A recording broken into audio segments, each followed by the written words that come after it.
Oh, did you not reset the key or anything? I've changed it all, but it's still in there. Yeah. Yeah, if the problem was that the thing was choppy, you just have to restart. I figured out that you just have to restart. You have to do like an update or something. All right, now how do I get manage? Yeah, you go to manage in the 3 dots.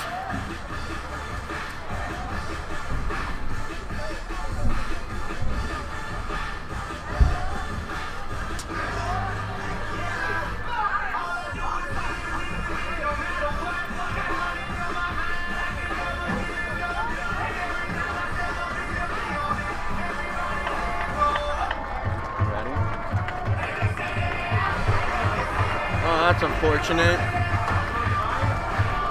That's how you know it's not going to be a good game.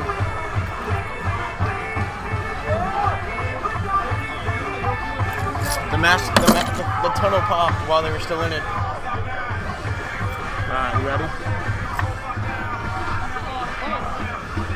Go down. I think I should be top. Yeah, we're right here. Yeah, I'm top. I'm top. I am the top. You ready? Let's do it. Good evening, ladies and gentlemen, and welcome to Millennium High School. It's the final home game for the Millennium Tigers. They're taking on the visiting Desert Edge Scorpions. I'm Matt Royal, tonight's host. With me, as always, is former Tiger football player Joey Mescaro. Hey everybody, what's going on? Tonight's contest features the Desert Edge Scorpions, currently 6-0 on the season, ranked number 2 in the open playoff bracket, a new playoff format that was instituted last year, which takes the top teams in the state at the 6A, 5A, and 4A level. Rather than having them compete at the 4A or 5A state championship level, they put them in a bracket on their own and have the best teams in 6A, 5A, and 4A go head-to-head in a bracket-style play to crown the state champion. Millennium, on the other hand, searching for their first win of the season after dropping last week's contest against Apollo High School. We will get our national anthem underway and open with our kickoff. Friday Night Football coming up shortly.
Opening kickoff moments away here at Millennium High School.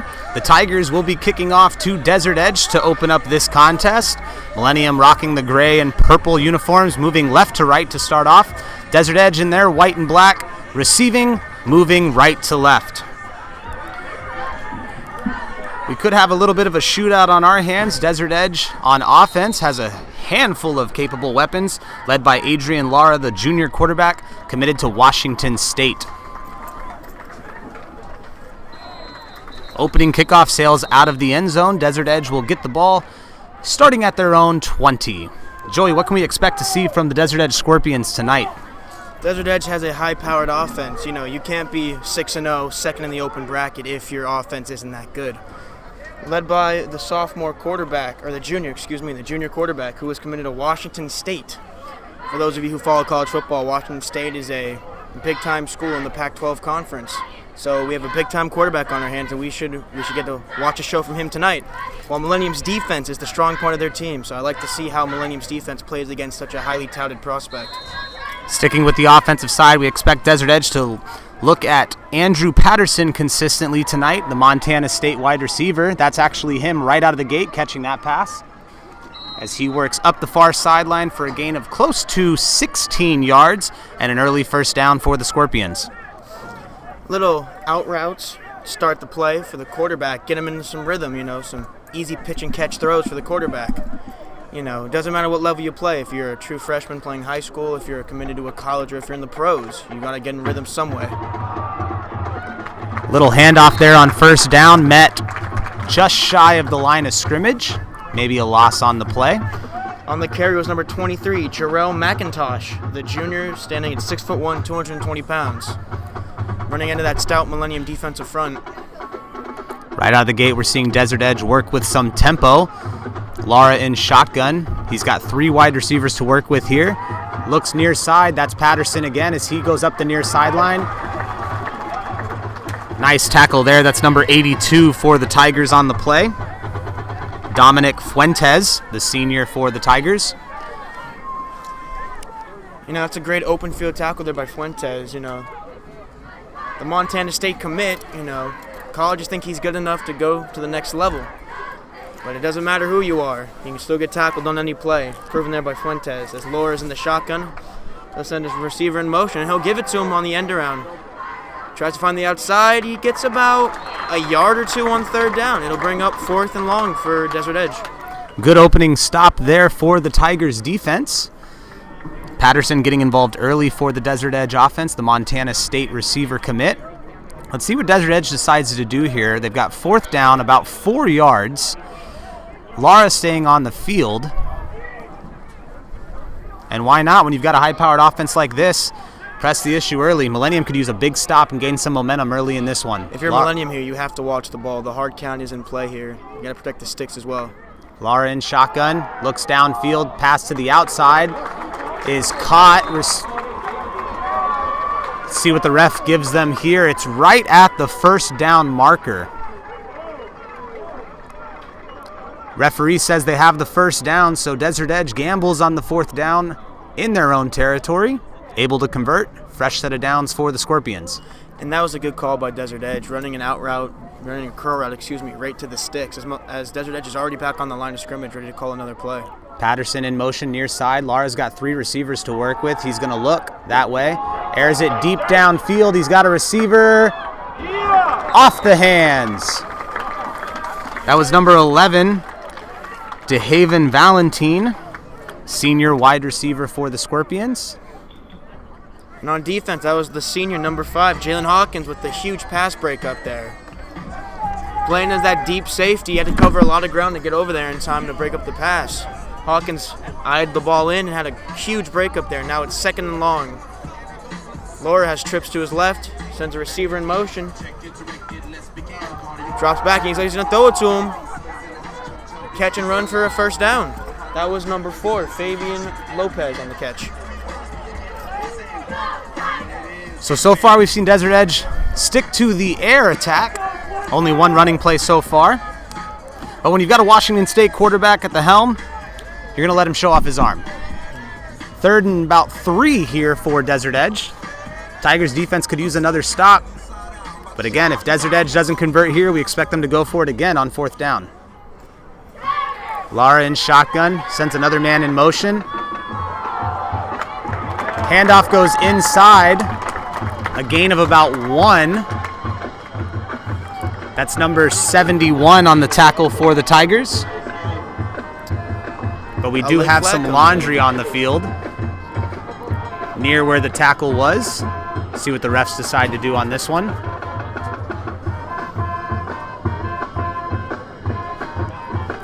Any thoughts, Joey? It was a great play by the Millennium defensive line, just to name some names on that defensive line.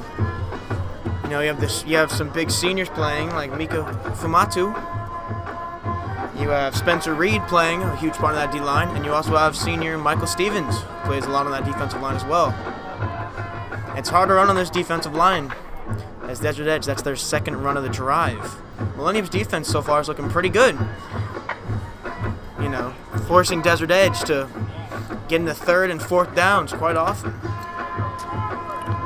Unsportsmanlike conduct penalty is going to be called on Millennium High School, and a player has been ejected. We'll try to get some confirmation on who that player was, but the unsportsmanlike conduct penalty results in 15, and it results in an ejection for the Tigers.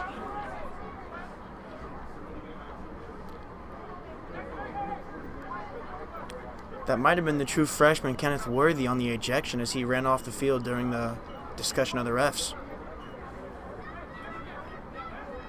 As now Laura has some great field position here on the Millennium side of the field. He has receivers to his left. He drops back. He's going to go deep, and he'll throw it deep. Wide open receiver. There's a busted coverage. Touchdown, Desert Edge. That was number 11, DeHaven Valentine on the catch. Worthy comes out, so they attack the new guy who just came in to replace him, and he got beat for a touchdown. Desert Edge takes immediate advantage of that 15-yard penalty. Lara shows off the arm, back of the end zone to a wide open receiver. Scorpions go up on top 6-0 with about 9:17 remaining here in the first.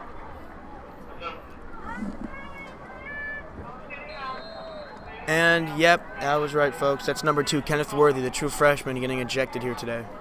We'll see if we can find out what exactly happened. The kick is good by on number that play. 16, Patrick Begun.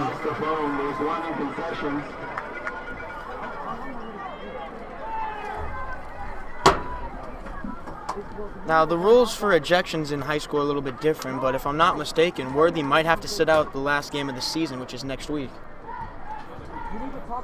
Well, when we find out more, we'll be sure to let you know.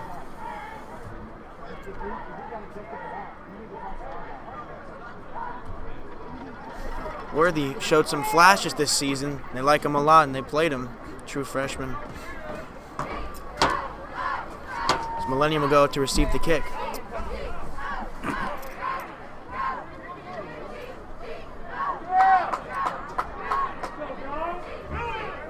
Pair of Tigers back deep to receive, including number 82, Dominic Fuentes.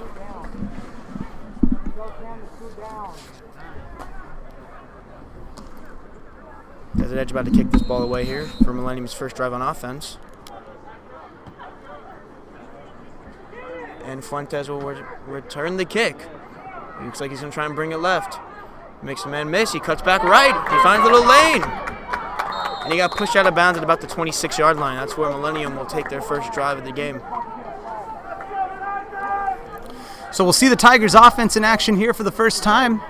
It's going to be senior quarterback number 16, Nico Vasco, under center tonight for the Tigers. We saw a little bit of him last week against Apollo. Good little arm. We've seen sophomore Derek Berry a majority of the season, but Vasco getting the call here tonight in the regular season finale for Millennium.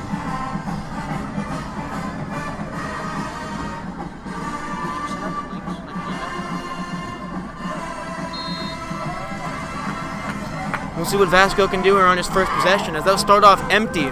Vasco is a mobile quarterback at heart. He can make some people miss. He showed it against Apollo. 28's in motion, and he'll give it to him on the run. He's trying to hit it to the outside. He cuts up the middle. Gets about 5 on the carry. On the carry, that's the true freshman, Zeus Pinder. And we saw Pinder debut last week against Apollo. Great running ability, has some strong field awareness. We did see him fumble twice inside the 5, but for a freshman, we expect to see some mistakes. We want them to gain the experience and gain the reps, and Pinder's been able to handle the duties assigned to him so far from what we've seen between last week and that first carry. Again, Vasco coming out empty here. Trips down to his left. Sends the receiver in motion again, and this time he'll keep it himself on the QB power, right up the middle for a gain of 5 on the play. And that gives Millennium a fresh set of downs. Again, that was Zeus Pinder on the motion. So Millennium, 2 straight plays, 2 very similar looks.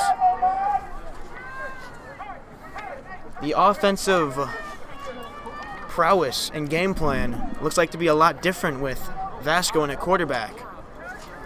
Tackle on that play for Desert Edge was number 77, Max Garcia. Trips to the bottom of your screen here for Vasco. He has a receiver. He has a running back to his right. No drop to throw for the first time tonight, and he's going to throw it deep, and he overthrows him. That's number 20, Billy Bullock, the sophomore on the target. It looks like Bullock had a step on the play, beating number 1, corner Steven Ortiz, a senior captain for this Desert Edge defense. A little bit of diversity for the Tigers offense right out of the gate. 2 running plays and showing off the arm for Vasco. And they're going to have to put up points to hang with this Desert Edge offense. This is one of the hardest tests Millennium's had to face all season. We'll see if they're ready for it.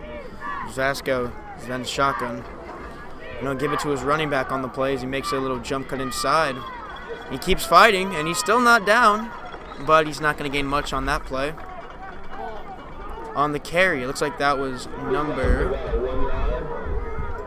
Hey, if you guys have, by any chance, got an extra roster? What's up, Coach?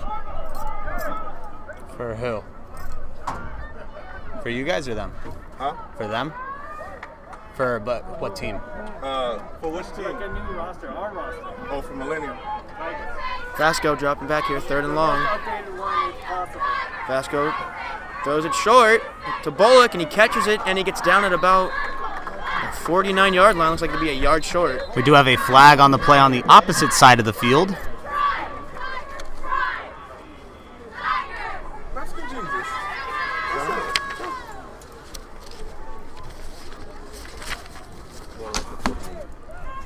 Thank you. See what the flag's going to be here. It was on the near side away from the pass. I'm wondering if this is going to be defensive holding. We've got holding on the defense. Nice little first down there for Millennium. Fresh set of downs, they'll advance the chains. Knocking on the door of Desert Edge territory right at midfield. Be 1st and 10 for Millennium. That's a huge penalty because I don't think Bullock got there. It looked like they were going to mark him a yard short, as now we're back to this empty set for Vasco. As Pinder comes in motion, and he'll give it to him, but another flag on the play. Looks like a scorpion lined up in the neutral zone, giving Millennium another free 5 yards.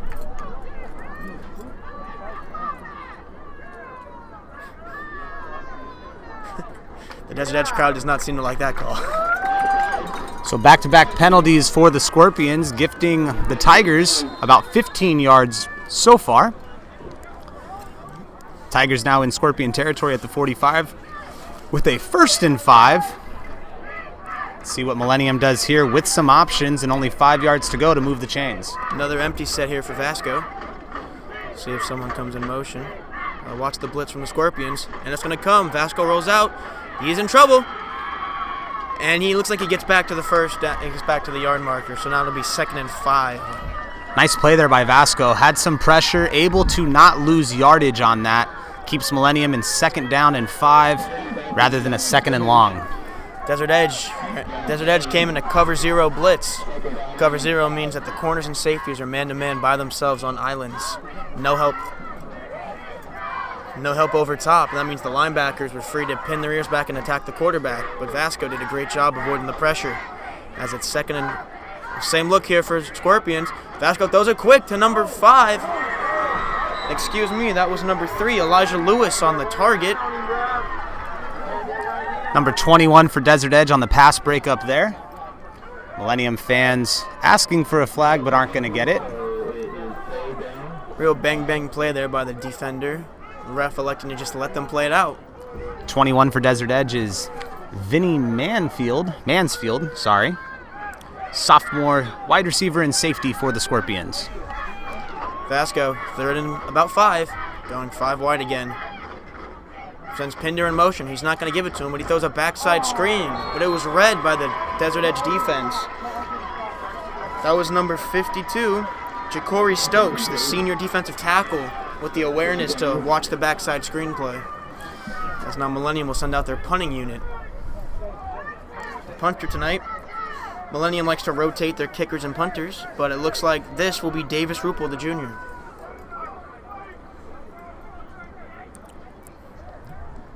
punting from about from Desert Edge's 45-yard line.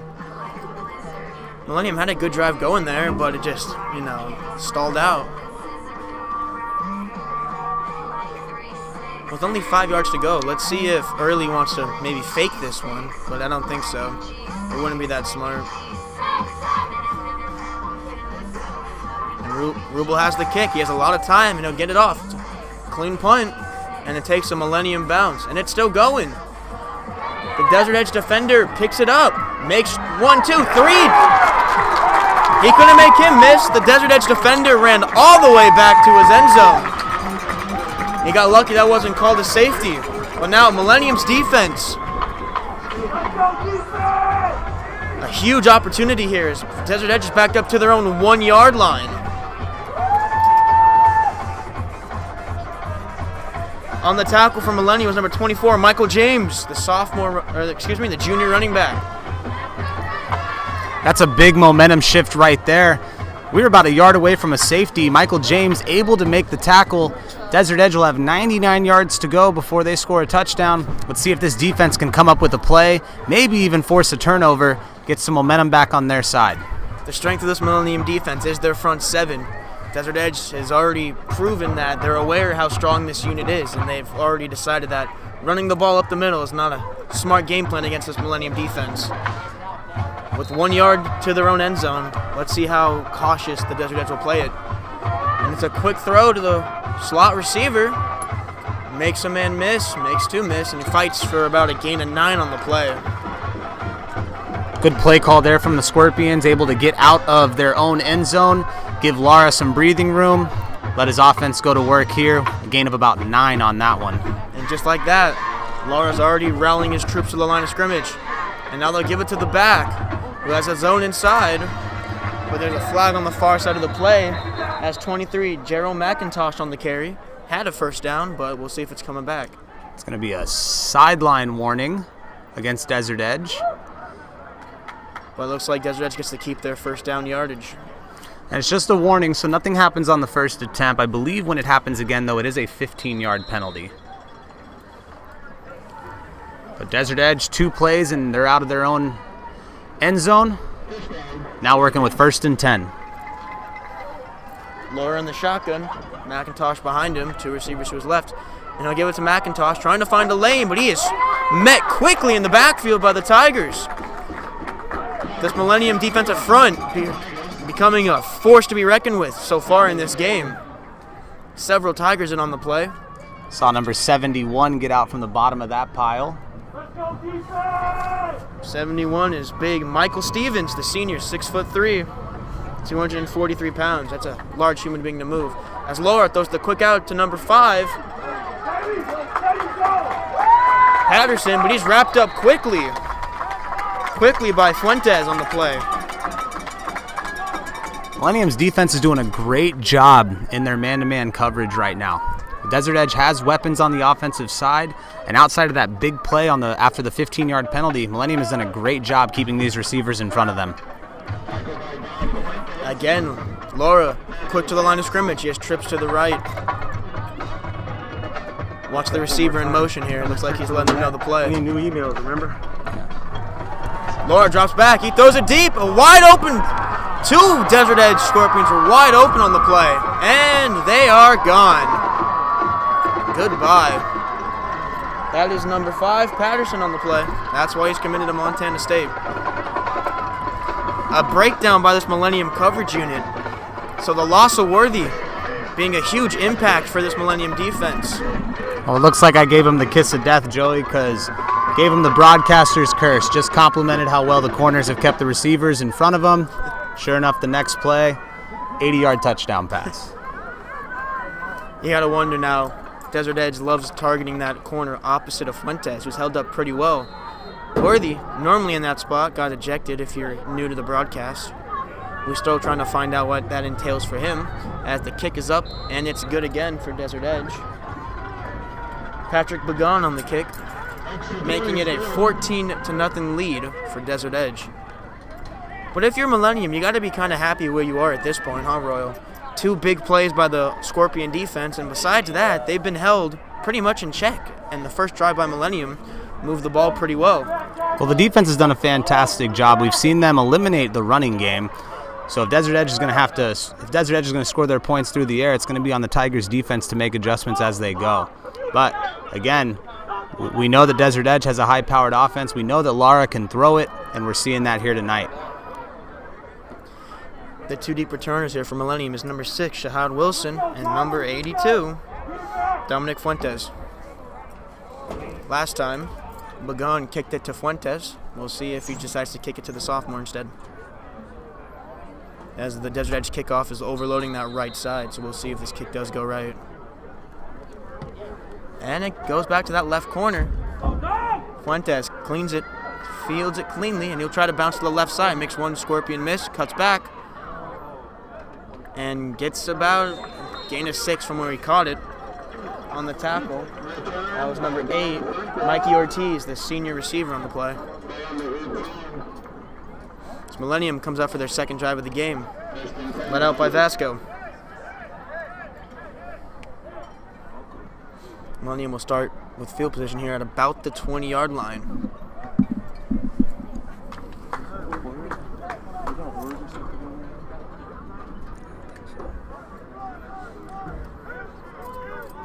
Excuse us, the scoreboard for our scoreboard right now is acting up. When we fix that, you will be able to see the proper score. It's 14-0, Desert Edge. Vasco drops back, throws it quick to Kyan Field, who tried to run before he had the ball in completely, and he dropped it. That would have been about a gain of 4 if he caught it. Now it's 2nd and long. Desert Edge loves sending pressure against the senior quarterback, Vasco. Vasco got the ball out quick. He made the proper read, just bang, bang play, and the receiver dropped it. As now, for the first time tonight, we will see a wing back in for the Millennium offense, and he'll be sent in motion. Watch the run his way. And Vasco will keep it himself. Face mask? But that was number 17, Chris Contreras, on the tackle, but it looks like he reached too high against Vasco. Face mask, and Millennium gets another 15.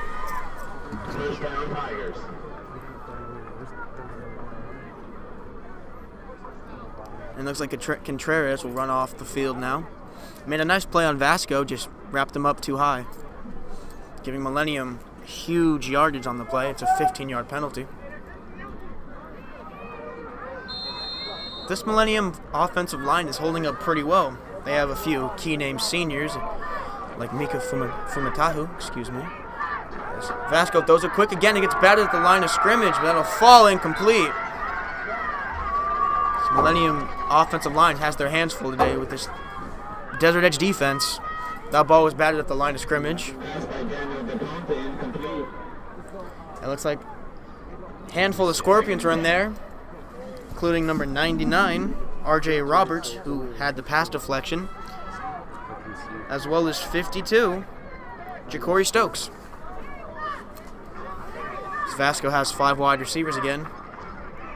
See if he sends someone in motion here. Watch this blitz for the Scorpions. Drops back, throws it, and that'll be almost intercepted on the play. Vasco tried to throw it quick to, it looks like that's Fields on the play.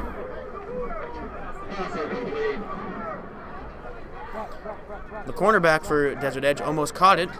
Low pass. It was a safe throw by Vasco. You know, you throw it short, either your receiver gets it or no one gets it. And excuse me, that was not Fields. That was number 19. That was number 13, Josiah Lawson. Excuse me, the sophomore. So now it's 3rd and long here for Vasco. Watch out, screenplay coming. But Desert Edge's defense got in its face, and the screen fell incomplete. Looks like the pass was intended for number 20, Billy Bullock, on the play. As Ruppel will come out for his second punt of the game.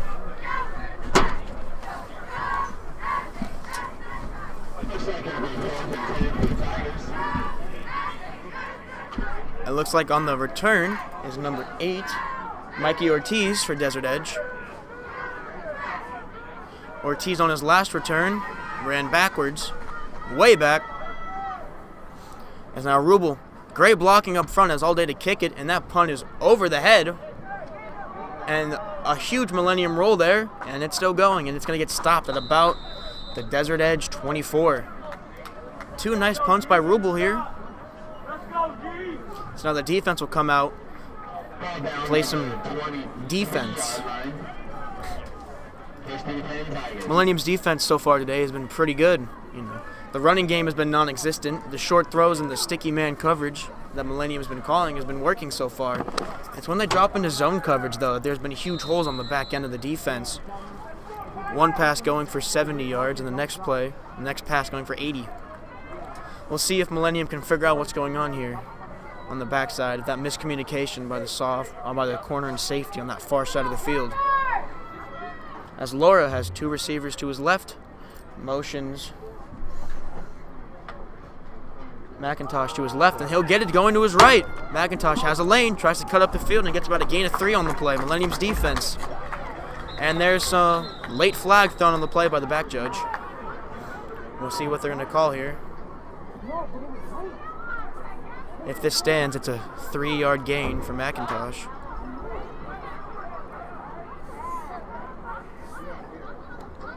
And it's a holding call on the offense, so negate that gain, as that'll move that'll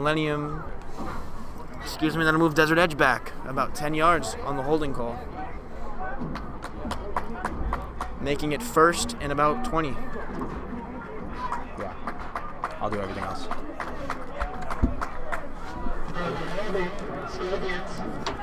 Oh, man. Good catch, Royal. 1st and 15.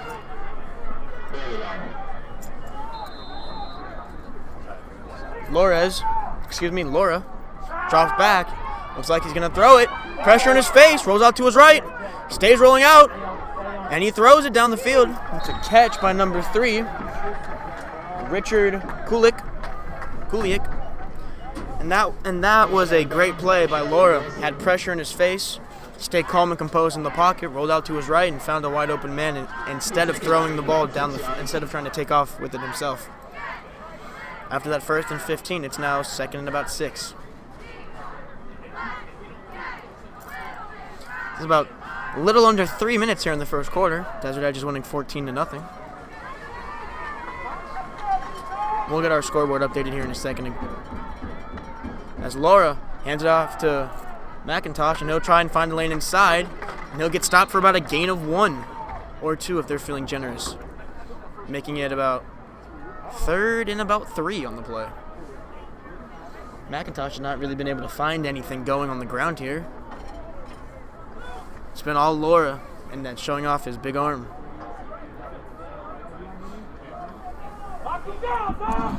Two receivers to his left, 1 receiver to his right. McIntosh behind him. Laura looks like he's looking left, and he'll throw it in the middle of the field to number 11. That was to Haven Valentine on the little snag route. He just sat in the middle of the field waiting for the linebackers to vacate. That was number 8, Cole Marslick on the coverage. The sophomore linebacker. Gonna have his hands full here with the Haven Valentine. As now Desert Edge is already back on the line of scrimmage. Laura gonna give it to McIntosh. A little stutter step up the middle. He finally found a lane to his right. Little daylight, and that's by far his best run of the day. It's about a 20-yard carry there for DeHaven Valentine. Excuse me, McIntosh.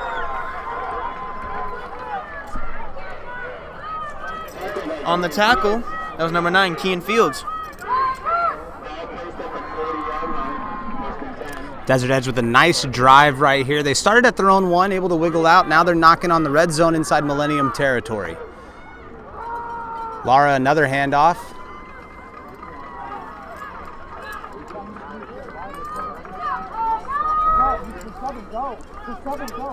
Sub again for Millennium's defense.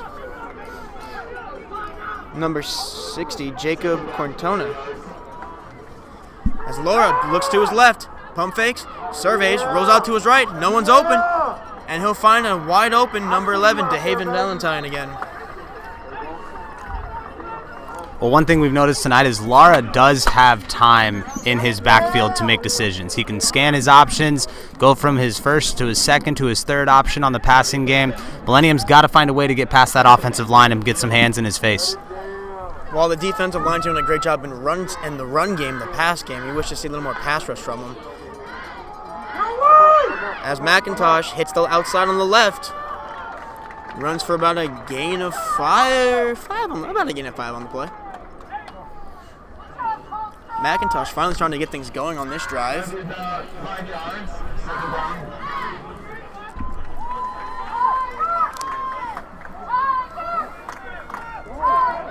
Millennium's defense has been out there for a few minutes now. This drive started at about the 25-yard line from Desert Edge. About 30 seconds into the quarter. 20 seconds and counting here in this first quarter as Lara hands off to McIntosh, makes a man miss, finds a lane to the left side, breaks a few arm tackles, and he'll get up to about the 7-yard line for Desert Edge, giving them goal to go. Clock stops as the chains need to move. Desert Edge really showing off both assets of their offense with the pass and the running game, and they're going to stick to the run ground again. Ball's out. Desert Edge able to scoop that back up. That was number 4 on the recovery. Fabian Lopez able to jump on that loose ball, keep Desert Edge with possession. And at the end of the first, Desert Edge on top of this one, 14-0. We apologize for the little camera miscue. We had a couple technical issues on our side, but rocking and rolling again for the start of quarter number 2. We'll take a quick break with them. Desert Edge on top, 14-0.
Back here for the start of quarter number 2 at Millennium High School. Desert Edge on top 14-0 and knocking on the door for some more points. They're looking at 2nd and goal, I believe, at the 5-yard line.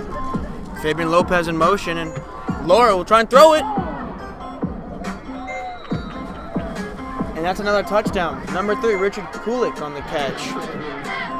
Number 6 from Millennium, Shahad Wilson, the safety, made a diving attempt at a pass breakup, and he almost got there. But that's another touchdown for Desert Edge, making it 20-0 at this point. And that's Lara's 3rd touchdown pass of the night, and I believe he's found 3 different receivers on all the scores, showcasing Desert Edge's diverse offense and just how many weapons they have at their disposal.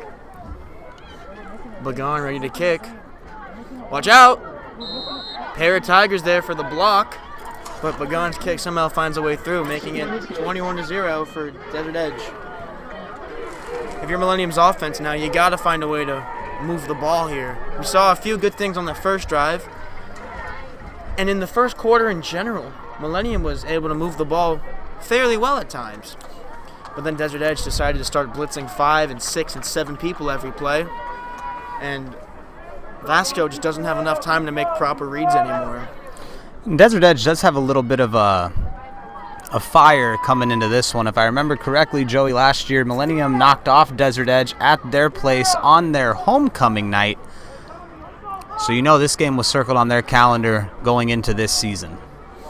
Last year, the Desert Edge and Millennium rivalry is one that's, well, if you live in the Goodyear, Arizona area, it's a really prevalent one. You know, it's running from generations of football players. Last year, the past 2 years, Millennium, 2 years ago, at this field, had the late touchdown that was pretty controversial. When quarterback Zarek Young fumbled the ball into the end zone, recovered by then receiver Jalen Taylor. And last year, Jalen Early and the Millennium Tigers went to Desert Edge during their homecoming game. Desert Edge thought that 2 years ago was a fluke. Turns out it wasn't, as Millennium handled Desert Edge at their place. So this Desert Edge team, the juniors and sophomores who were on the team last year, who are now key contributors this year, remember that. Remember those past few years. So this is, you could say this one's personal. As Vasco sends Pinder in motion, but he won't give it to him. Watch the screen to him. And he'll throw the wheeler out to him. Almost caught, but they're not going to give him the call, as that was number 6, Chas Clemens on the defense for Desert Edge. Well, and at this point for Millennium, you almost have to abandon the run game if you're going to try to climb your way back into this one. 3-possession game. Got to find a way to put up points. And I believe I believe to start the third quarter, Desert Edge will get the ball.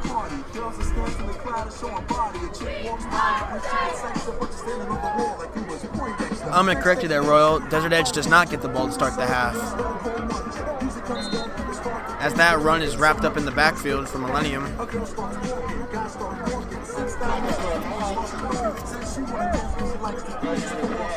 On the defensive, on the carry, that was number 16, Nicholas Vasco, the quarterback. Decided to keep him himself. But let me correct you there, Royal. Millennium does get the ball to start the second half. That's not fine. Desert Edge. Just focusing on the camera work over here. Trying to give our viewers a quality production. Watch out, Vasco. Here it comes. He's throwing it deep. He has a receiver open. And it looks like the receiver kind of started jogging his route there at the end. That was number 13, Josiah Lathan, the junior. Vasco stood strong in the pocket, threw a pretty good ball. As now Millennium's punting unit will come back onto the field. Rubles looked pretty good tonight, punting the ball. This will be his third try. Back deep to receive for Desert Edge is number 8, Mikey Ortiz, the 5'9" senior. Last time, Ortiz just decided to let the ball roll. Didn't try to field it. We'll see if he tries to field it this time. Watch out, Leak. And Rubel with a great punt into the lights. But that time it takes a Desert Edge bounce. And it'll be down at about the 36-yard line for Millennium. Desert Edge's offense will come out for the second time in the second quarter. A few different personnel coming in, as number 76, Tyler Hatula, coming in to play defensive line for Millennium. The 6'4" senior weighing in at 220 pounds. And a few others. Replacing Worthy, if you weren't here, the true freshman Kenneth Worthy was ejected early in the first quarter, is number 6, Shaheed Wilson. Looks like Laura, little triple reverse. He's still not down. He runs all the way back, and he's still going. And he'll finally run out of bounds after Wilson made the tackle. Cole Marslick read the triple reverse and met Patterson on the other side of the field. And Patterson decided to run it all the way back to this side, and he was eventually met and pushed out of bounds by Wilson. It's going to be He a lot. lost about, what is that, 20 yards? Close to 20. It could have been about 30, 35, so I guess you can call it a heads-up play. But we'll see what Desert Edge does here with 2nd and long as the double reverse does not work out. Little trickery there for Desert Edge. As McIntosh moves to Laura's left. Speaking of moving to Laura's left, that's number 11, DeHaven Valentine, who gets the carry, and he's running up the field, going back to the initial start of the drive. It's going to be about 36. About 2 yards short of the original line of scrimmage, so the 2nd and 22 turns into about 3rd and 11. So definitely a manageable 3rd down here for the Scorpions.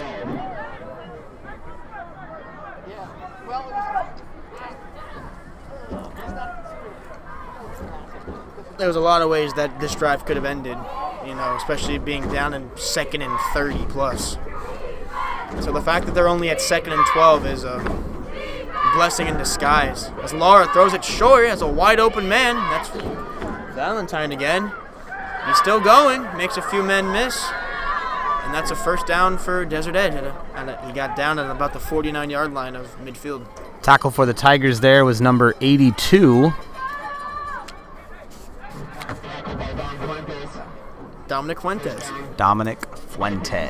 Fuentes has been all over the place tonight. They've targeted him a lot in coverage, and he's held up pretty well. He's returned a few kicks from Millennium as well. Laura drops back to throw. Pump fakes. He has all day. Throw it over. He'll throw it deep. And that was number 3, Richard Kuliak on the almost one-handed snag. It looks like he beat the aforementioned Dominic Fuentes. Good coverage, though. He only had one hand to try and catch the ball, and he didn't catch it. So now it's about 2nd and long. Well, when you've been running all over the field like Fuentes has, there's going to be some fatigue setting in. And on that, 2 plays ago, the double reverse ended up 40 yards behind the line of scrimmage. We saw Fuentes getting in on that action over there as well. We'll see what Laura decides to do. As he still has all day to throw the ball. He had a good 5-6 seconds in the pocket. He'll throw a quick receiver screen. Wrapped up by Shaheed Wilson. That was Patterson on the catch. Patterson has been Laura's favorite target so far today, but he hasn't been the only one thrown to. Patterson, the Montana State commit, a handful of college-bound players on this Desert Edge roster. In addition to Patterson at Montana State and Laura at Washington State, Zach Blackwood, a defensive end and offensive linebacker for Desert Edge, is going to NAU.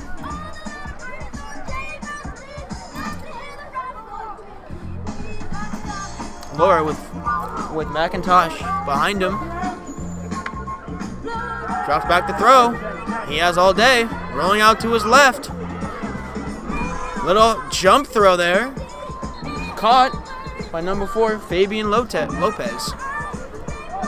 That was Fuentes again on the tackle on that one. Looks like a uniform malfunction for Desert Edge. Number 65, Uriah Gebebarias lost his helmet on the play. And there's a late flag on the play. We mentioned earlier the bad blood between these two teams. Wouldn't surprise me if this is another unsportsmanlike conduct call. Really late flag. It did come from Millennium sideline. We see a Millennium coach motioning for an ejection. Could be a sideline warning.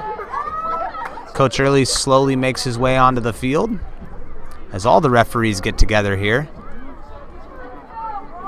Interested to see how this one plays out as there is a discussion.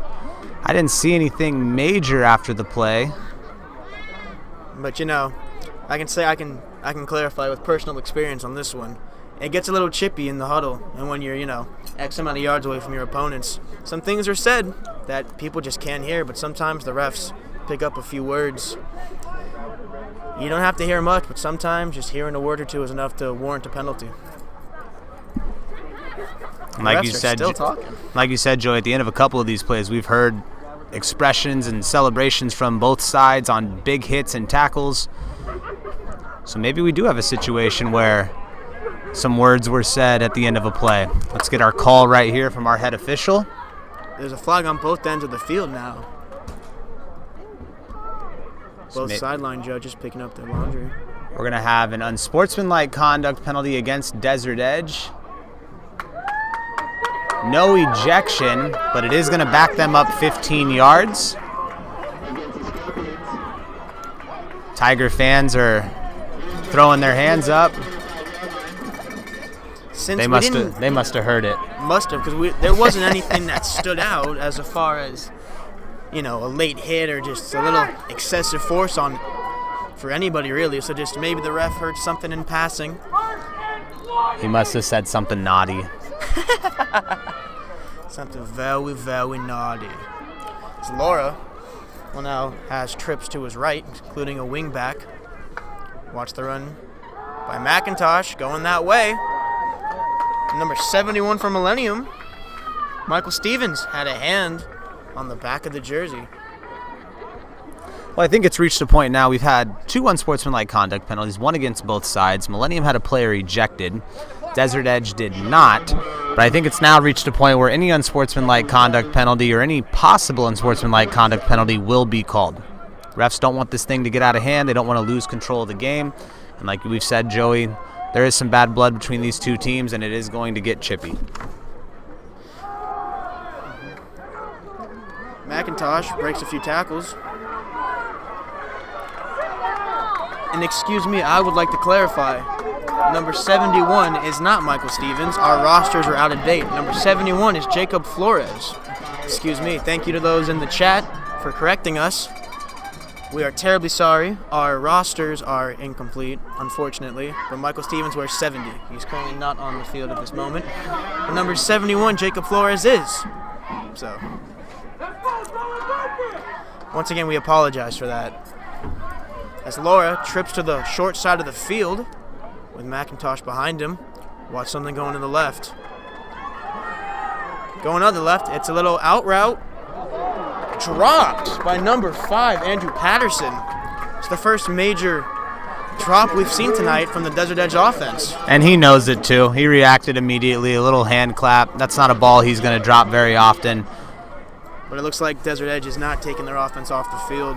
They've been moving the ball at will, it seems like.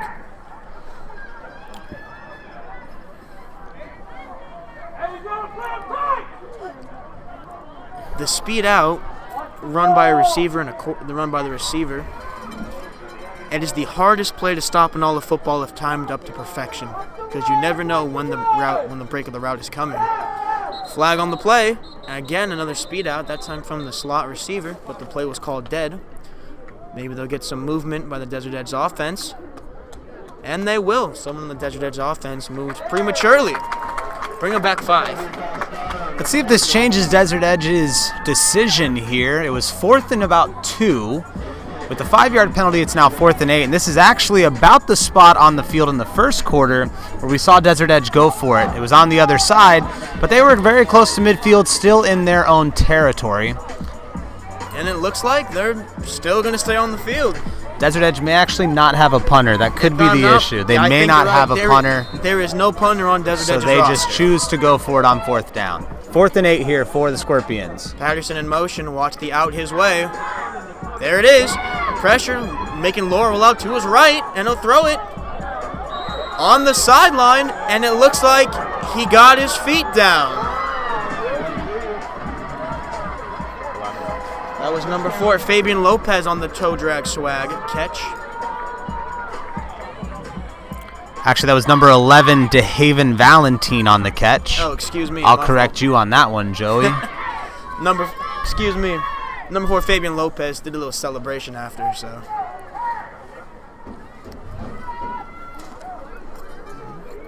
Speaking of Lopez, he's in motion. And they'll hand the ball off to McIntosh. Tries to cut up to the left, but he gets wrapped up by a handful of Tigers, and he'll get dropped for about a gain of 3. With about 7.5 minutes here in the second quarter. McIntosh, a big body running back. We've seen him tonight just kind of run through the Tigers defense, and almost every single tackle, there's 3 or 4 guys trying to take him down. He's 6'1", 220 pounds, the junior. So him and Lara coming back next year for the Scorpions offense. And Lara will drop back, looks to his left, has the guy open, he'll throw it deep. And they'll get the corner, 82, Dominic Fuentes on the pull of the jersey. They might not call pass interference on this one, but they're definitely going to get the Millennium defense for a holding call.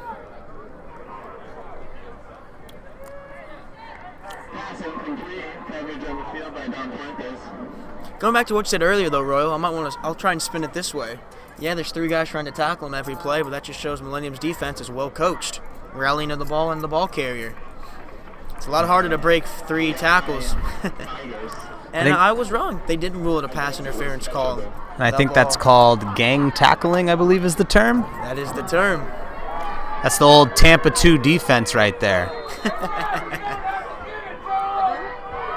Millennium defense did not like that call as the ball. Oh, the refs are really getting the now, folks. Early asking why that was a pass interference call as the ball was not catchable. Some of the fans are asking how much the refs were paid off. Sportsmanship here, folks. A lot of bad blood between these two players, between these two teams on the field. It spreads to the parents as well and the people watching it. And I'm going to assume, Joey, I could be wrong here, but the fact that Mr. Gordillo, the athletic director for Millennium, is in on this conversation, this could be I'm going to assume that the refs are not happy that the PA announcer made the comment that pass was not catchable. Yeah, the head ref, you can always tell which referee is the head ref. Call him White Cap because he's the only ref on the field that dons the white cap. But if that's the case, I mean, you can't penalize the football team for it, but you can sure mouth off to the athletic director.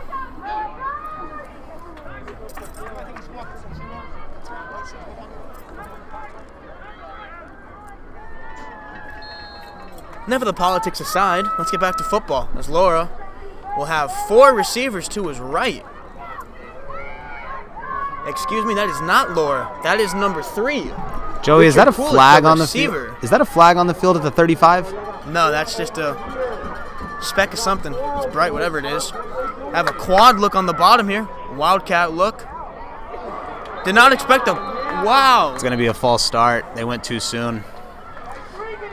Desert Edge catches a break right there because that ball was live, an opportunity for the Tigers to kind of make a play, but the false start blows the play dead. I want to see what that is. I'm going to zoom in on that. A little miscommunication there.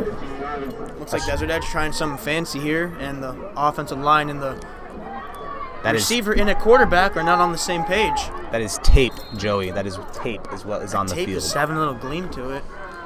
And he'll throw it quick to number 11. That's Valentine.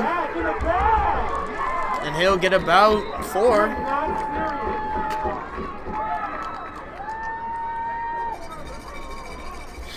You can tell by the way Kuliak threw that ball, he's not really a quarterback.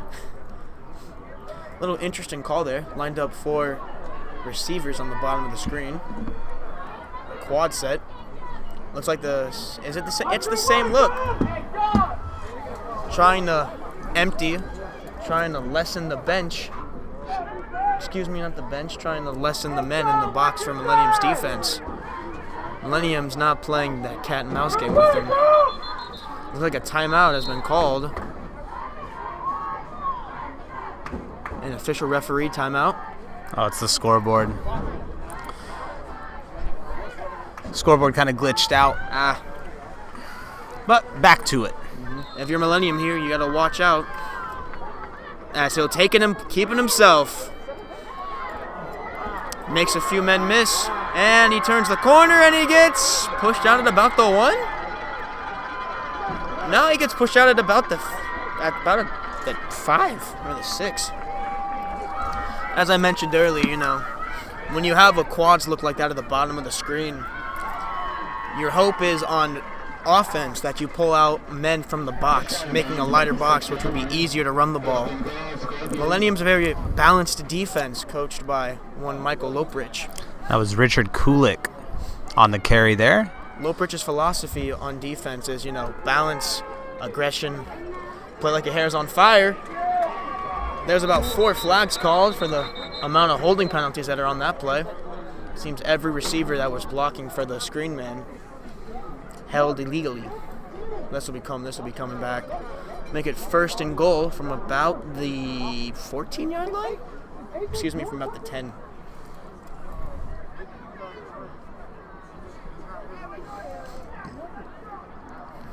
Well, I guess it depends on when they decide the holding occurred. If it was before the pass, it'll go from the line of scrimmage. If it was during the play, I'm interested to see what they rule here. Spot of the foul. Refs are talking about it. But again, we only had about 3 yards to work with, so at the end of the day, it's a discrepancy of about a yard on where this ball gets marked. It's a game of inches, so you never know. It is cold. As it looks like a decision has been reached. And they'll move it back. I know it was a holding call, but we'll see. Oh, they're going sideline warning against Desert Edge. And a holding call against Desert Edge. So Desert Edge had a sideline warning in the first quarter. No penalty there, but the second one does result in a penalty. Millennium declines it. They'll take the holding call instead. The offensive line for Desert Edge is lined up and ready to go. As it looks like Laura is still not coming onto the field. Handful of skill players there for Desert Edge on the field.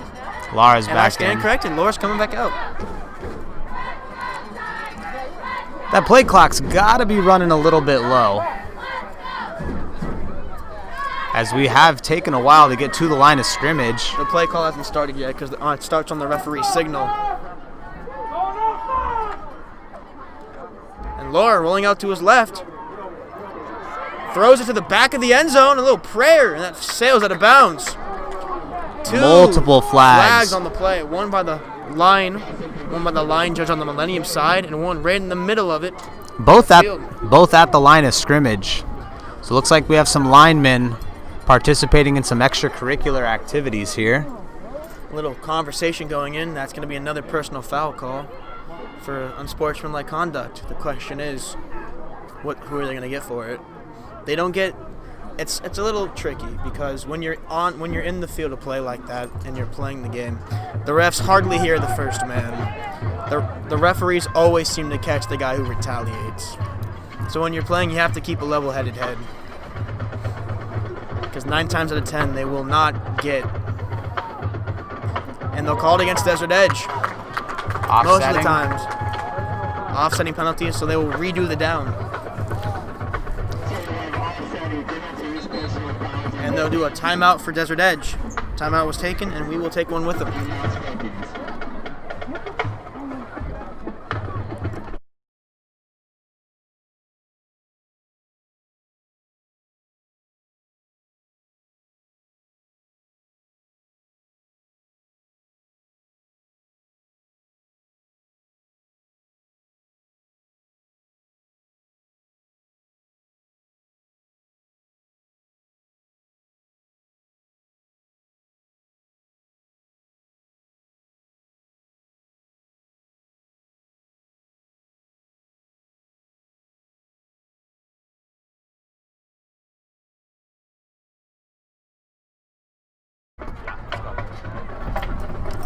Laura with McIntosh behind him with about 6.5 minutes here in the second quarter, where Desert Edge sports a 21-0 lead. Laura drops back. He looks like he wants to throw it deep. Rolls out to his right. He's not going to take off. He'll try and throw it.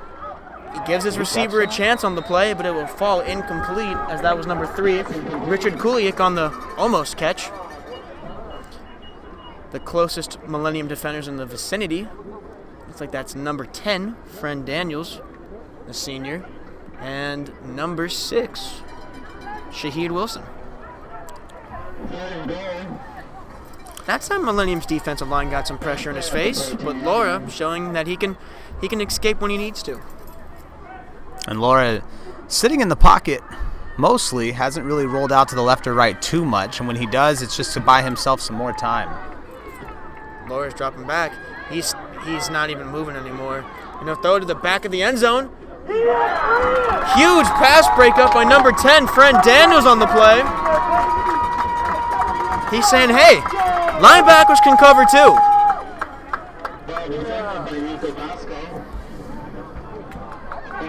Pass intended for Andrew Patterson. Patterson gave some props at the end of that one. That was a great defensive play by the Tigers there.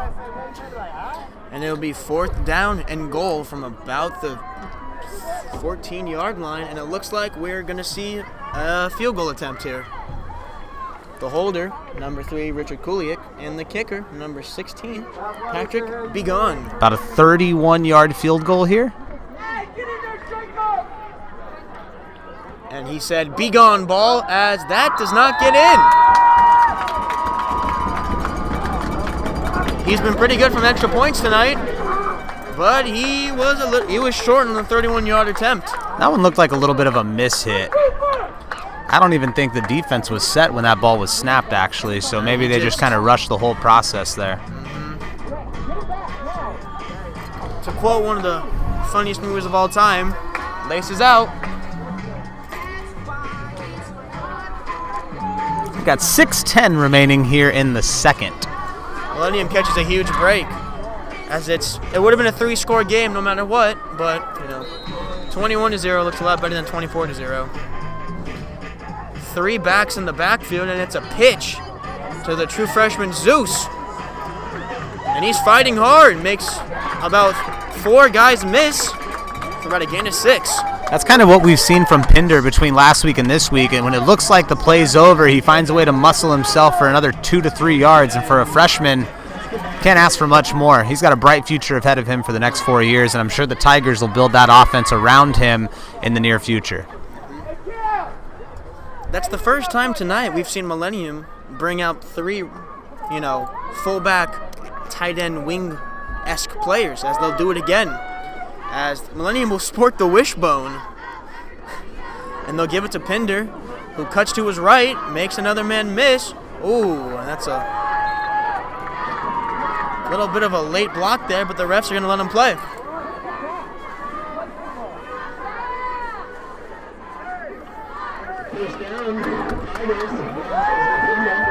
They'll give Pinder the first down, as the chains will move.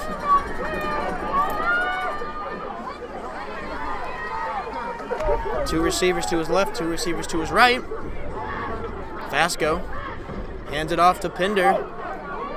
Gets through the initial wave of defenders for about a gain of 3 or 4 on the play. As a handful of Tigers check in, including number 24, Michael James, and 27, Isaac Huego. And Pinder checking out. Huego, number 27, is also a freshman, as it looks like he'll be playing the H-back to James's running back, as he'll catch the ball, jump cut, back inside, tries to find a lane, but he'll get about a gain of 3.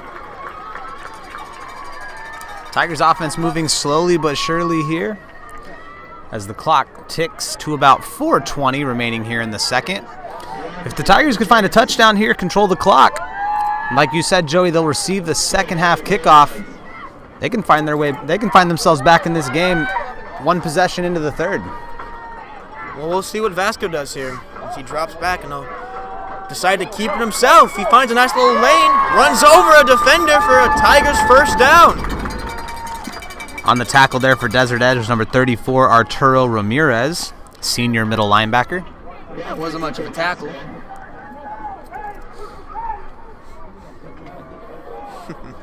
There'll be another first down here for Millennium.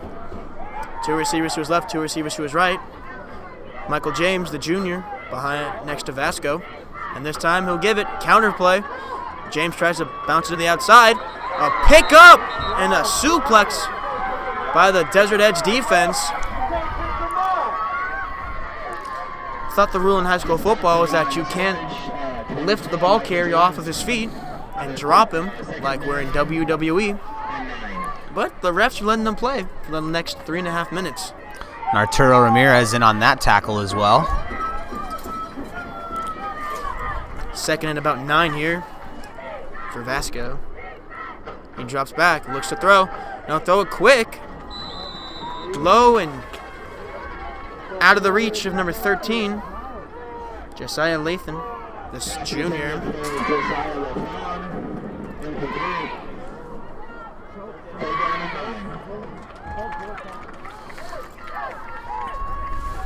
So that incomplete's going to stop the clock at 3:06. Tigers can't convert here. Desert Edge will get the ball back with plenty of time. 2 timeouts for the Scorpions, 3 for the Tigers.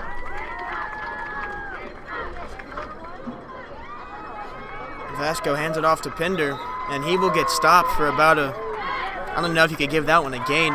If anything, he gained inches. There is just under 3 minutes here, as it looks like Early will send out his punting unit as Rubel. If there's a bright spot for this Tigers team, the punter's been good. Interesting that Desert Edge is not using a timeout here. I wonder if Desert Edge is content with this clock running out. But number 8, Mikey Ortiz is back to return again.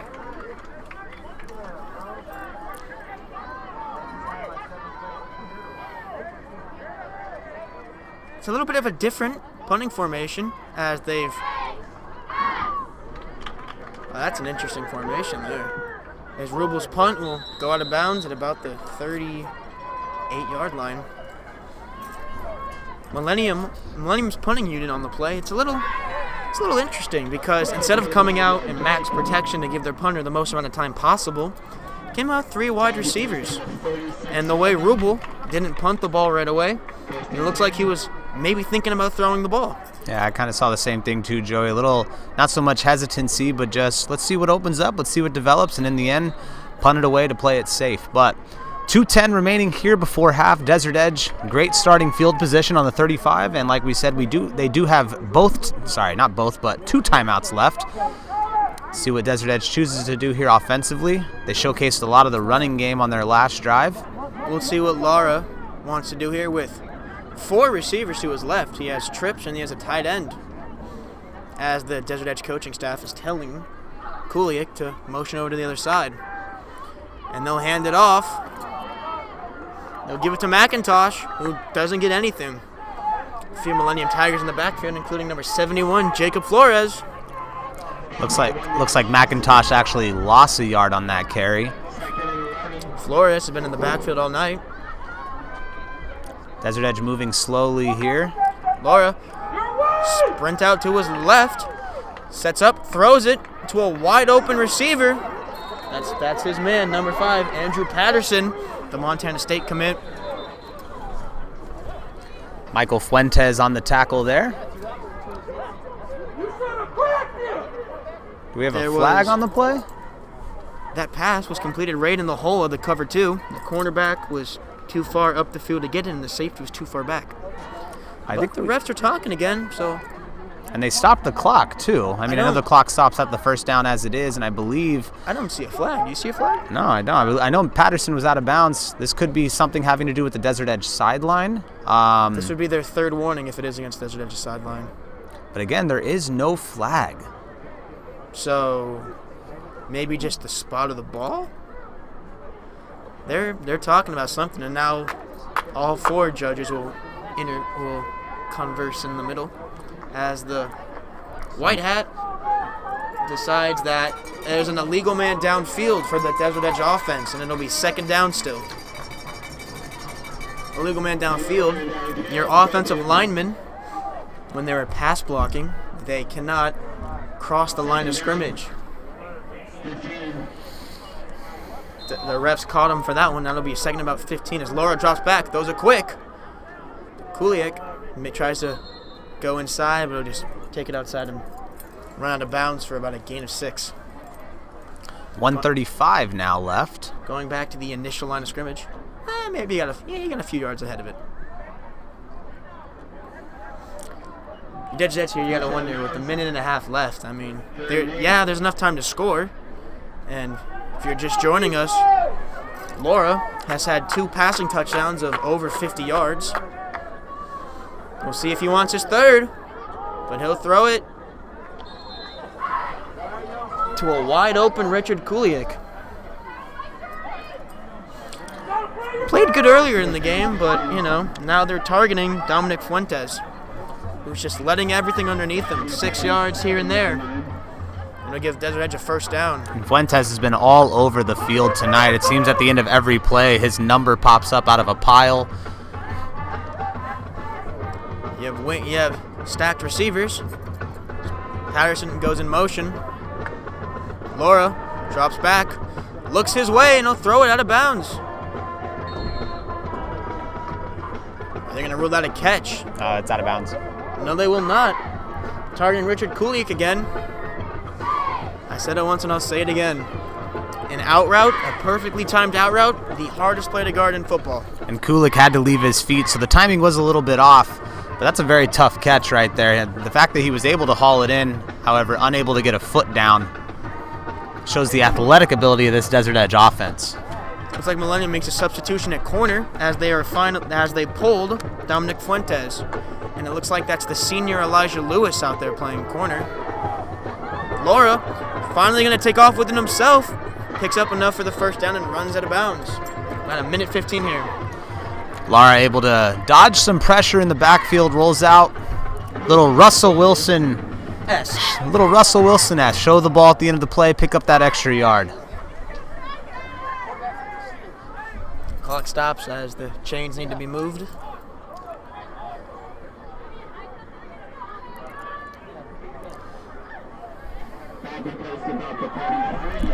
Some great clock management here by Desert Edge. Working the sidelines, getting out of bounds, working themselves into field goal range, possibly a touchdown with 1:14 left here in the second.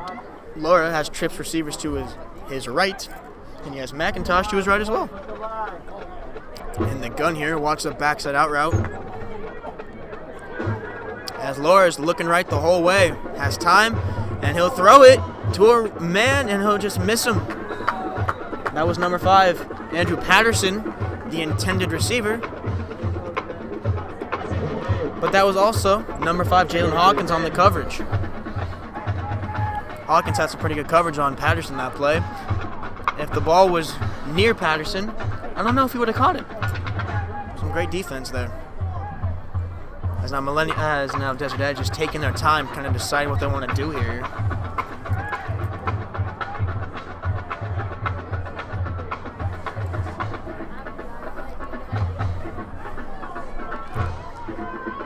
If you're Millennium here, you really want to try and survive this next minute without letting up any points here. Laura sends Patterson in motion. And he'll throw a prayer up and trust in your guy as Patterson was there to catch it. It makes a few guys miss. It looks like Desert Edge tried to set up a screenplay there. Bringing Patterson from the far left. As that'll be a timeout there by Desert Edge. Cameraman got deked on that one. Thought we had a sack. Speaking of a timeout, we'll take one with them. About 50 seconds left here at Millennium High School. We'll see you when they start playing again.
As Desert Edge is wandering back onto the field here.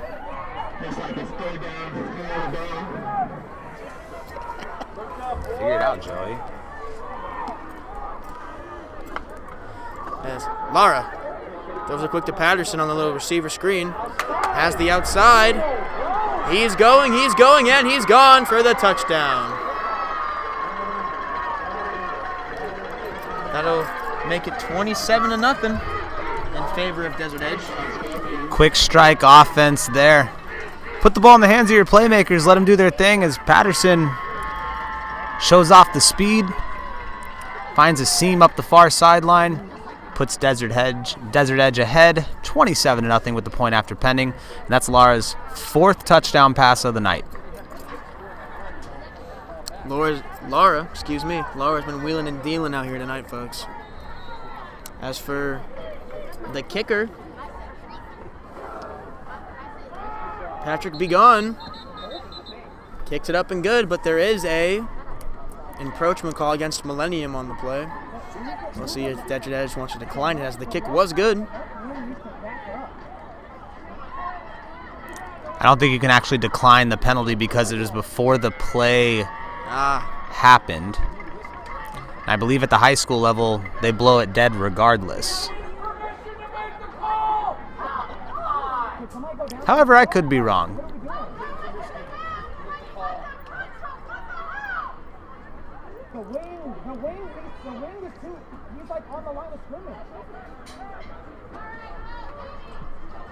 So you cannot decline the penalty. We are going to re-kick. I don't even think they moved the ball up. Well, I think what will happen is Desert Edge will take the penalty on the kickoff. You're a very wise man. Thank you. You don't look it, but you are. That time, the kick is up and good again. And that will make it 28-0. Desert Edge. So we should see a 5-yard gain on this kick. So rather than Desert Edge kicking off from, I believe, the 25, they'll kick off from the 30. About 40 seconds here. Till the end of half. You know, Millennium kept it close this quarter. Until the end. And at halftime, you guys will lose video feed for a couple of seconds as we do a battery switch on our camera. I'm sure we'll have some halftime performances from the Millennium High School cheer, dance, and pom squads. We'll let you guys check that out from a distance. It'll be a long shot, a wide shot. You will also lose audio during halftime. As Begon's kick is a squib down the middle. A Millennium Upman will take it, and he'll bounce it to the outside. Makes a few guys miss. And who else? Other than Dominic Fuentes. He's been all over the place tonight for Millennium. Tackle for Desert Edge was made by number 28, Andre Gibson, a freshman on this roster. As much as we would like to give you audio during halftime, we don't want to risk side conversations or a hot mic picking up something that doesn't need to be said over the broadcast. So the mics are muted, but you will have a visual of the halftime performances by the Tigers cheer and dance teams. When you phrase it like that, you make it sound like we're terrible people or something. I'm going to go get some hot chocolate. So I think I might go with him. As a play is blown dead for Desert Edge timeout for Desert Edge. 33 seconds here before half. Scorpions up 28-0. We'll take a quick break.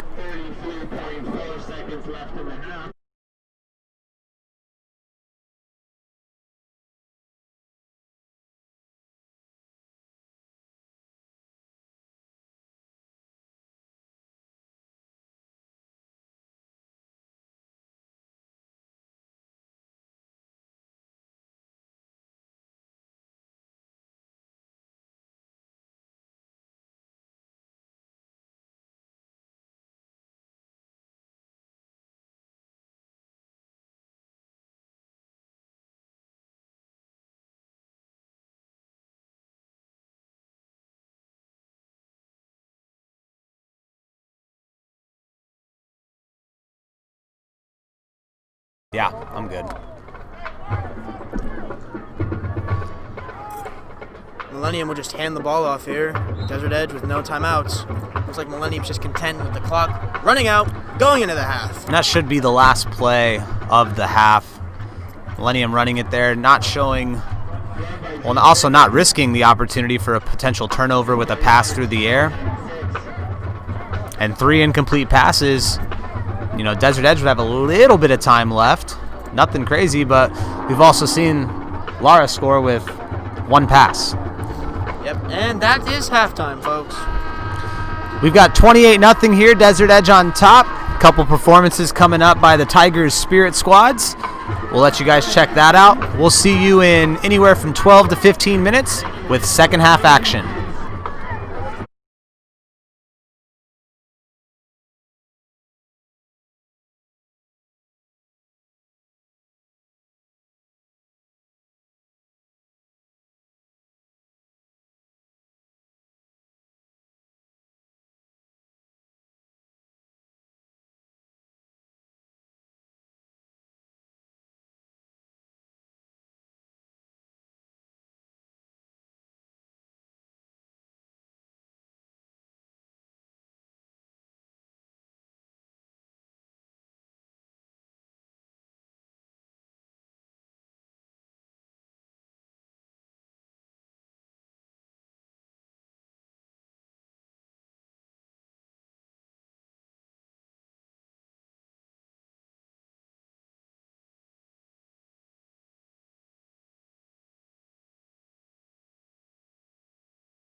And we're back. The second half. Millennium will start off with the ball.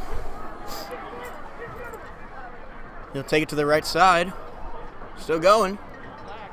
And they get pushed out at about the 29. You know, the first half, Royal, all Desert Edge. What do you think Millennium needs to do to try to fight their way back into this one? Well, we're definitely going to need to see the offense kind of start building some momentum, start stringing together some consecutive big yard plays. You know, the passing game needs to get going, but Desert Edge just seems to have an answer for everything so far. But at the same time, one thing we could see is, you know, with Millennium not looking at the playoffs this year, with this being the regular season finale, the final home game, we could see some substitutions throughout this second half. Some seniors making appearances that haven't gotten a lot of playing time this year. And we also could see some of the younger players making appearances as well to start getting them some reps and experience moving into the next couple seasons with this young Tiger squad. Mm-hmm. And if I'm not mistaken, Vasco was still out there at quarterback. His three receivers to his right. And he'll just take off to his left. He actually has a little bit of a lane there. He'll get about 10 yards on the play. Huge block there by the freshman Zeus.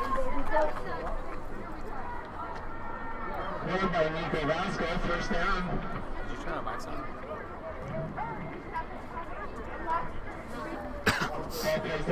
Yeah.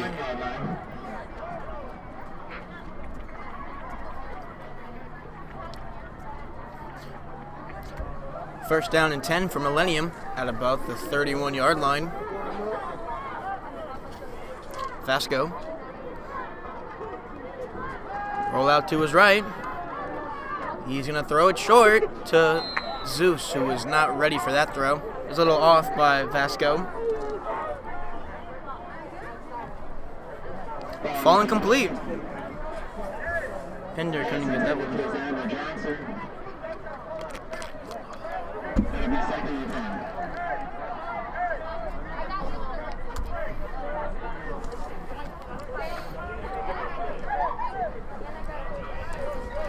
Thank you for participating in the chat.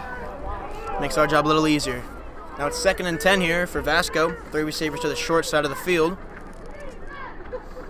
He's going to look that way. He's going to throw a lob up to number 20. Late flag comes in at the end of the play.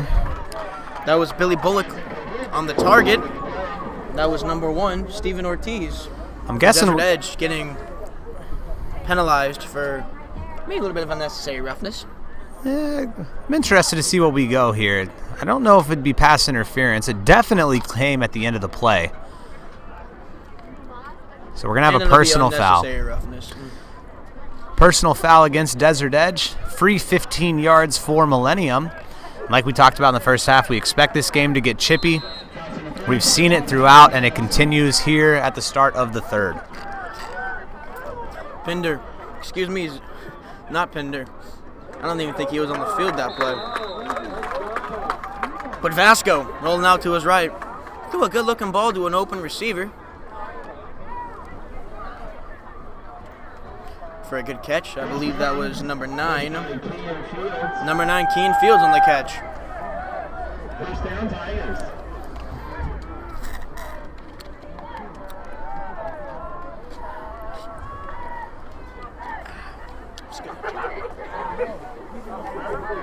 Vasco, another empty set. We've seen a lot of this tonight from Millennium. 3 receivers to his left, 2 to his right. Vasco looking left early. He's going to throw a lob up to Bullock. Bullock didn't even know the ball was coming, and he lost it in the lights of the stadium. Well, Vasco had pressure immediately after the snap, just kind of got rid of it.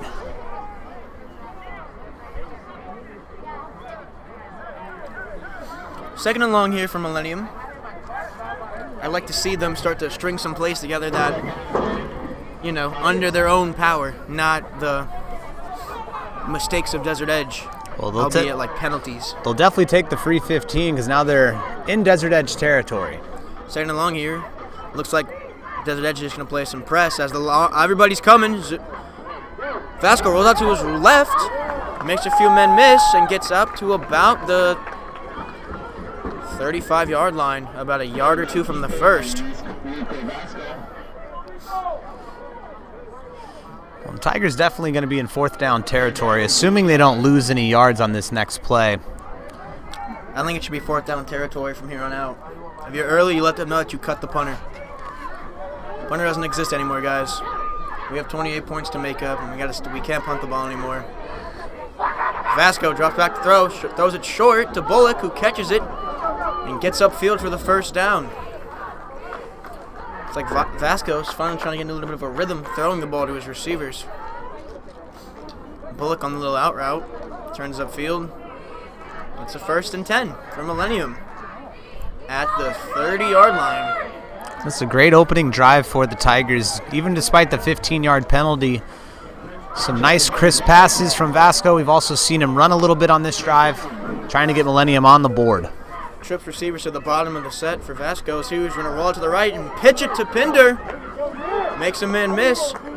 He keeps going. Ooh, and he's still going for a first down carry by the true freshman. And we've said that about Pinder. It just seems like when the play's over, he finds a way to get a couple more yards out of that. And that's a perfect example right there. That play looked over. He picks up an extra 4 or 5. Nice little run there from the freshman. There's one thing you can say about Pinder is that he does have a lot of heart. He's not afraid of contact, too. Yeah, he went toe-to-toe right there. That was number 17. Chris Contreras. Oh, excuse me. For Desert Edge. Chris Clemens is a basketball player for the Houston Rockets.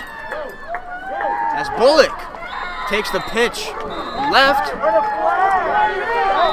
makes a few men miss and is hit hard out of bounds. And there's a flag out of bounds. That's an ejection! That was a late hit right there. That's an ejection, ref! That's an ejection! Millennium fans are calling for an ejection here on the late hit. That's an ejection, ref! The Tiger in question is still down. Send him home!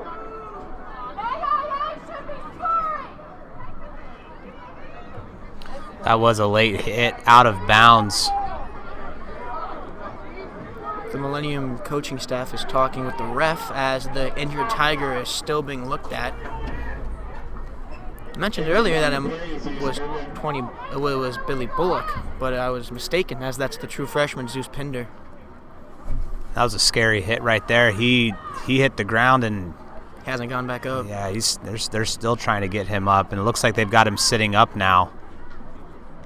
And he looks like he's up on his feet. And he's on his feet. I think it's safe to say that Pinder's night is done. Yeah, I would agree with you there, Joey. I don't see any way he gets back in the game, and from a safety standpoint, Coach Early's not going to do anything rash either.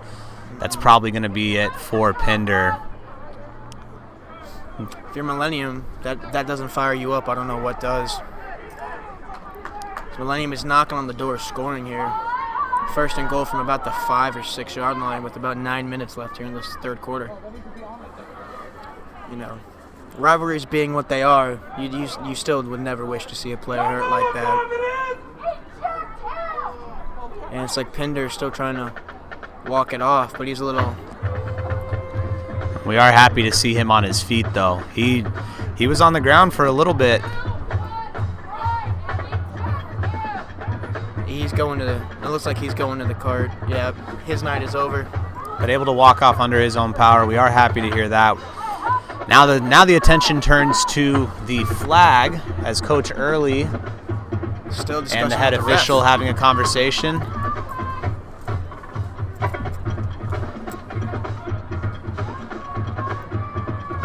So let's see what happens here. Obviously we know what the call is, but we don't have one yet as another flag comes in late.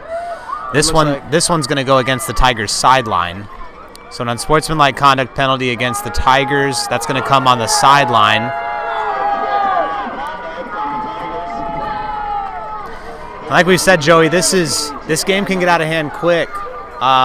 There is bad blood between the two teams. This is a rivalry game. We've got some fan noise as well. And I don't think we actually even got a call on the original flag that was thrown. So that penalty just kind of negates itself. The 15 yards is assessed against the Tigers, and we're back to it now, first and 20. First and goal from about the 20-yard line as they'll throw a screen play to number 27, Isaac Huerga. That'll be incomplete. No matter what side you're cheering for tonight, folks, it's always a pain to see a player go down with injuries. It's a serious part of football. We wish Zeus Pinder the best. We hope it's a speedy recovery with whatever he's dealing with. It does seem weird, though, that first flag was never addressed. No, it was thrown at the end of the play. It's almost like he waved it off. And they just assessed the Tigers' sideline, backed it up, and resumed play. Rolled out to his right, and so designed pitch to number 10, Friend Daniels. Fights for about about a yard or two. And that'll be third and goal from the 24-yard line.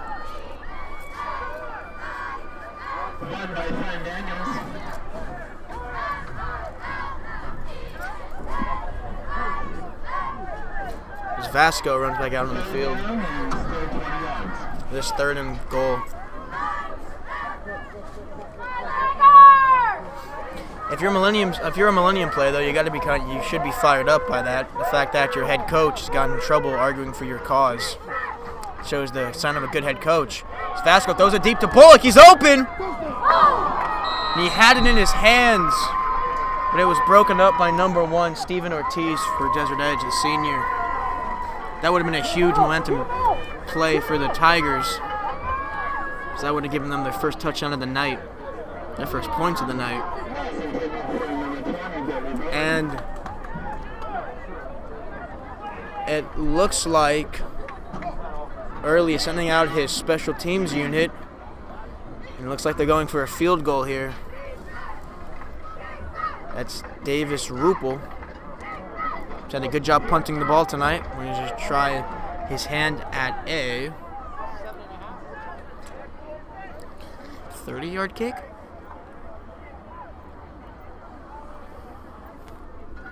Hold is good. Kick is up. And it's good for Rupel. And that'll be the first point of the night for Millennium. 3-point swing there for Millennium. Makes the score 28-3.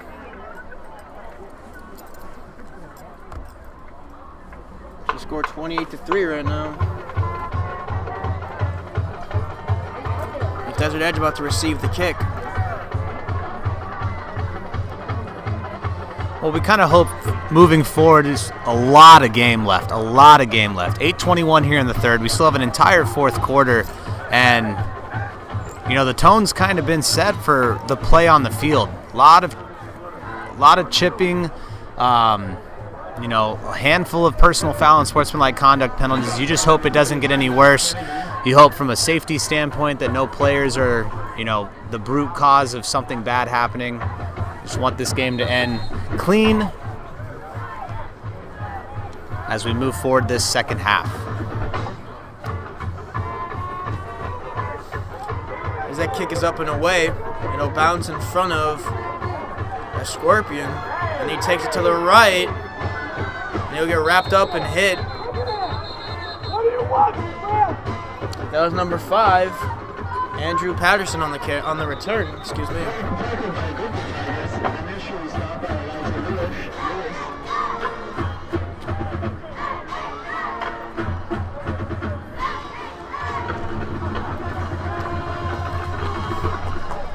We'll see what Desert Edge wants to do here for their first possession on offense this half. Interesting to see also for the Desert Edge offense what personnel we get, as we do have a block in the back penalty on that kick. So we're going to back Desert Edge up to start. Moving back 10. But from a personnel standpoint, we'll see if it's Lara still on at the quarterback. Lara is still out there. So we are still going to have Lara. And it is, it's only a 25-point game, so it's not like it's, out of reach either for Millennium. Anything can happen. That'll be a pitch to the right side. Farney almost gets in on the play.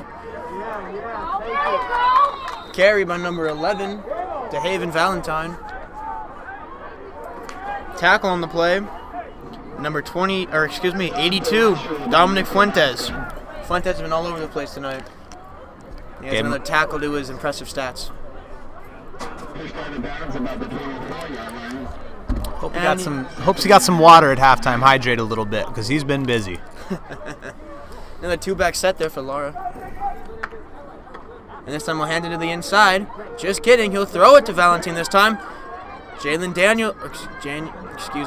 Hawkins on the missed tackle behind the line of scrimmage. And Valentin gets about 12 yards on the play, moving the chains for Desert Edge.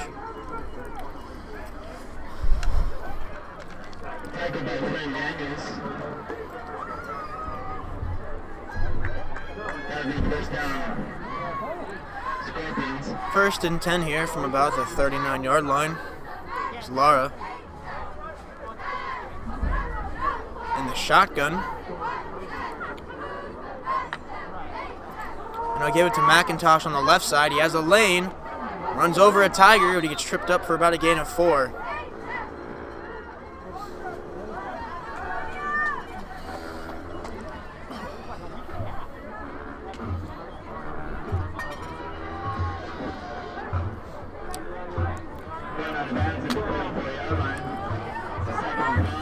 Clock ticks down to 6:40 remaining in the third. Lara draw, and he'll hand it off to McIntosh, and he'll make a few guys miss, but tackled there by Sean Farney. Not enough, as McIntosh will still drag Farney for the first down. Tackled by Sean Farney.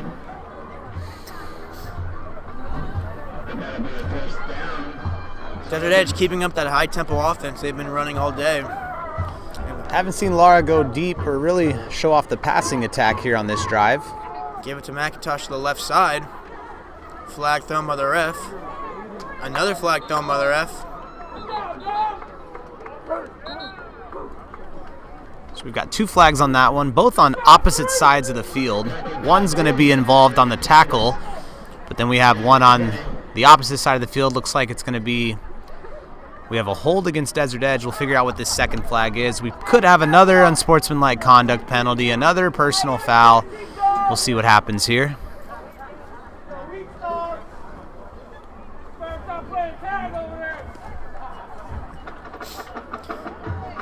Looks like both calls are going against Desert Edge here. So it'll be first and about 20. Oh, nah, they're still going. Welp. So we have a holding against Desert Edge and a personal foul against Desert Edge. The initial line of scrimmage is at the 50-yard line. Desert Edge is back at the 25. Based on where the flag was thrown, it looks like the personal foul was on number 3, Richard Kulik. It's about a first and 35 here. Let's see what Desert Edge wants to do.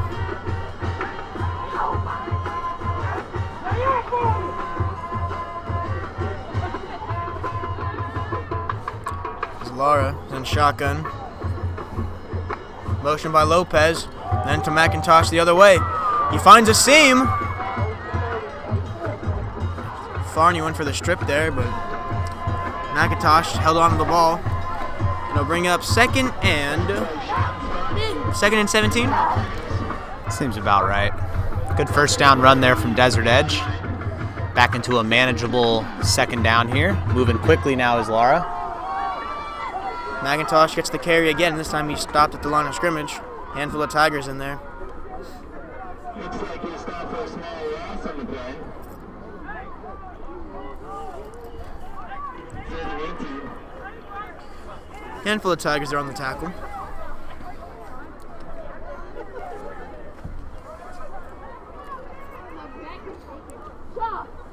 Third and about 15 here. Excuse me, no, it's third and about 20. Valentin in motion. Lara drops back. Rolls out to his right. Farney giving chase. And he's going to throw it. And that ruling is a catch by number 3, Richard Kulik. Dominic Fuentes. had really good coverage there, sticky coverage there, but just a good catch and a good throw by Laura. And we know the Desert Edge does not have a punter, so this 4th and 7 looks like it's going to be the offense that stays on. Desert Edge might have a punter. We just haven't seen him tonight.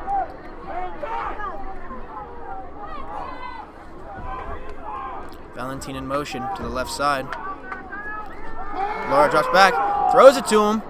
Caught it before the sticks, so he got wrapped up. That last stretch might have gotten him the first down. That last effort gives... That's close. That's really close. Are they going to give it to him or not? The refs are going to come in and talk about it. And they'll give it to him. First down.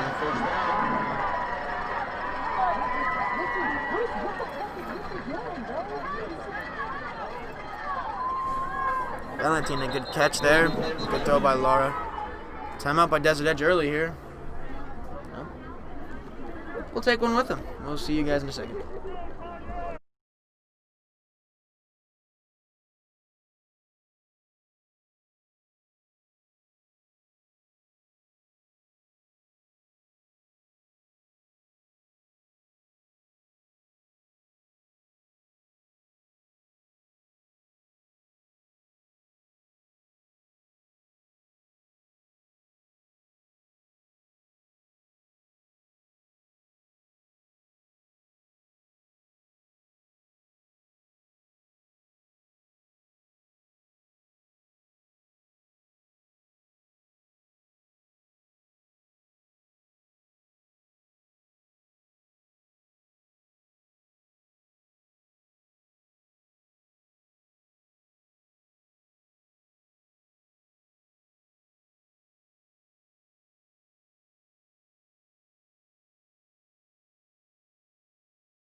Lopez in motion here for Laura.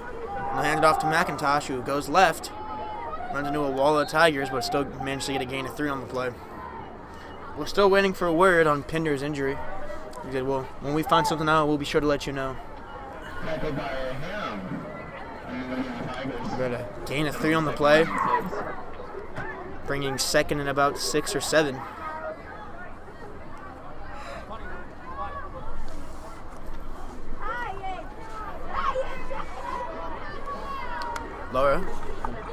Lara with 2 receivers to his right, an H-back. Lopez going across and coming back, trying to lead the way for McIntosh. There's a little bit of a lane there, but he gets wrapped up by about 10 of the 11 Tigers on the play.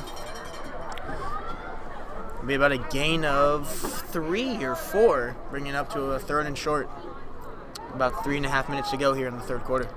I feel like it's plays like that that's where you're going to get your unsportsmanlike conduct penalties. McIntosh clearly wrapped up. Obviously, he's still fighting, but you're just opening the door for Tigers, Scorpions, a bunch of guys to just come flying into that pile. Can never blame a guy for trying hard, though. Just hope that the players have a level head on their shoulders. Lara drops back, looks right, and he'll throw it. Fuentes was there initially, but broken tackle had to be finished by number 4, Sean Farney. Richard Kulik on the catch.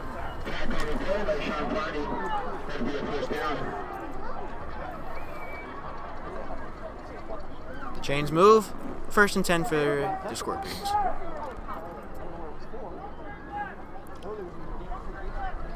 Definitely a quicker 3rd quarter than the previous 2, as we're under 3 minutes now. And Desert Edge definitely letting time run off this clock.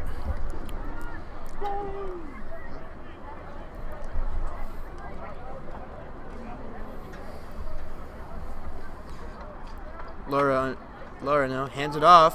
Bobbled a little bit, but that is number 10, Christopher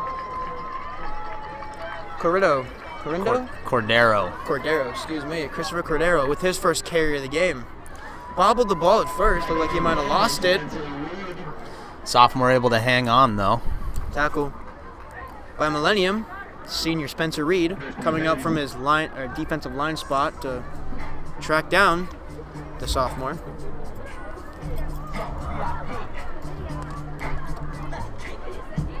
First and 10 now. McIntosh back in the game behind Laura, excuse me. And they'll hand it off to him. Reed there to make contact again. Handful of Tigers there, including Spencer Reed, the senior. And 71, Jacob Flores. Flores has been living in the backfield all night. Handful of tackles for losses. No sacks yet on the night, as Lara's done a good job escaping pressure whenever he sees some. Pretty mobile tonight, as it'll be second and about 12. Yeah, Lara kind of the complete package at quarterback. He's got a great arm, good field awareness, and the mobility is also a very key factor when you look at the quarterback position today in football. Drop back, flag right away. Play's dead, it'll be a false start against Desert Edge.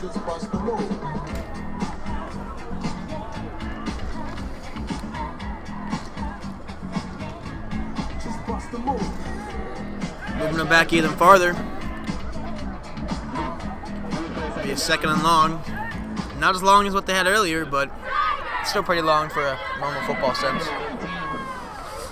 About a minute 24 here in the third quarter.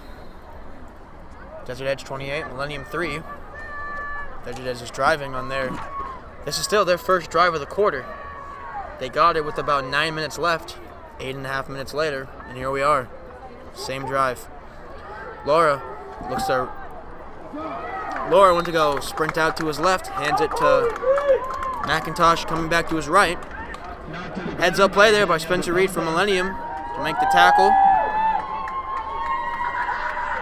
A loss. It'll be 3rd and 21, which, crazy enough, is not the worst deficit they've been in tonight or this drive. There's 44 seconds and counting on the clock of this third quarter.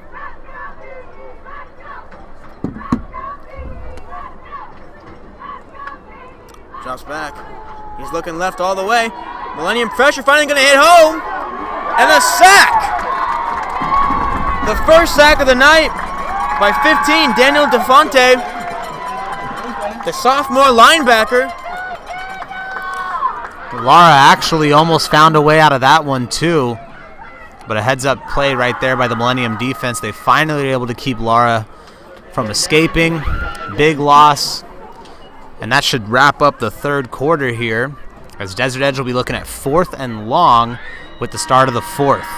28-3 here at Millennium. Fourth quarter coming up.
And we're back. Started this fourth quarter here at Millennium High School. The play going into halftime was the first time Laura was sacked tonight by the Millennium defense. Number 15, Daniel DeFonte, on the sack. We'll bring up 4th and a mile. There's a triple stack formation on the far side. Laura's going to look that way. He has all day to throw. He has all day. Time is running out, and he'll throw it out of bounds. Attempted through the ball, number 11, DeHaven Valentine. That ball goes out of bounds, so Millennium gets a stop. But Royal, there was only 2 drives that third quarter. Millennium had it from 12 minutes to 9. Desert Edge had it from 9-0. Well, Desert Edge, their hurry-up offense kind of disappeared like we saw in the first half. And, I mean, you're up 21 points, so there's no sense of urgency to go score again. But now we should see Millennium's offense kind of up the tempo with a little bit of life here to start the fourth. Vasco drops back. He's rolling out to his left. Excuse me, that's his right, my left. About a gain of none on the play.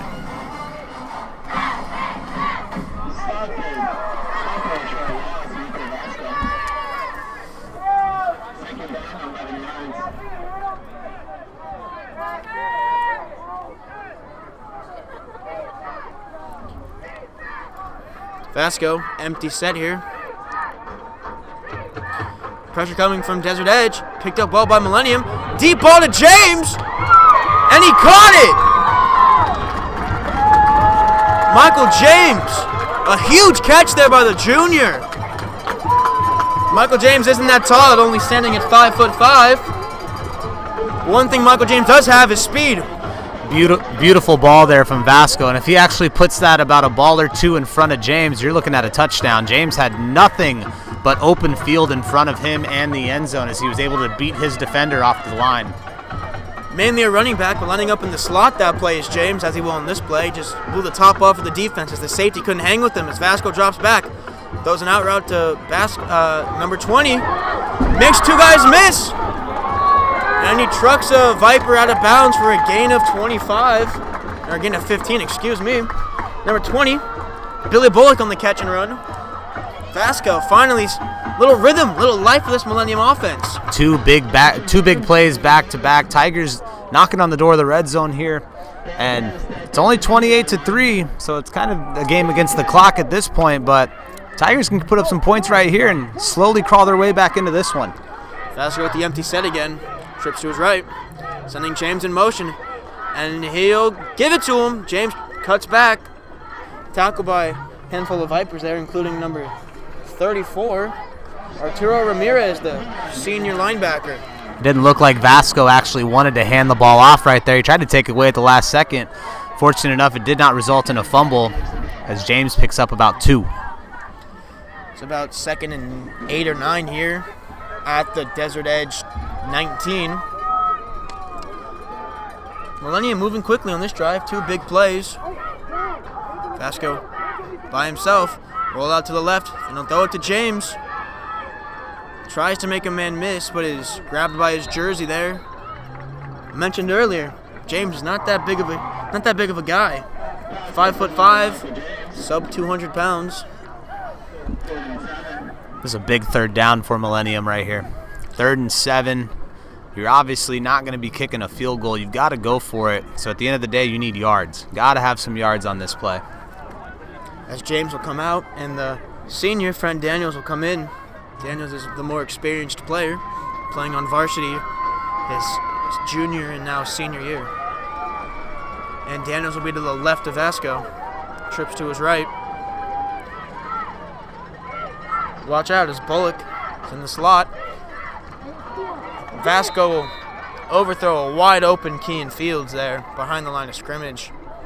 I don't even know if Fields going to get any yards out of that one. He just dropped it. As now it is 4th and long from the Desert Edge 19. Millennium's offense will stay on the field.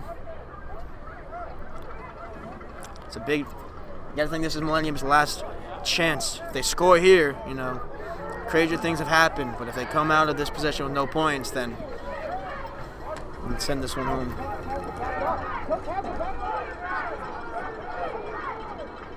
Vasco rolls out to his right, throws it deep, and that's caught! Out at the 1-yard line. Caught by number 3, the senior Elijah Lewis. Huge catch there by Lewis.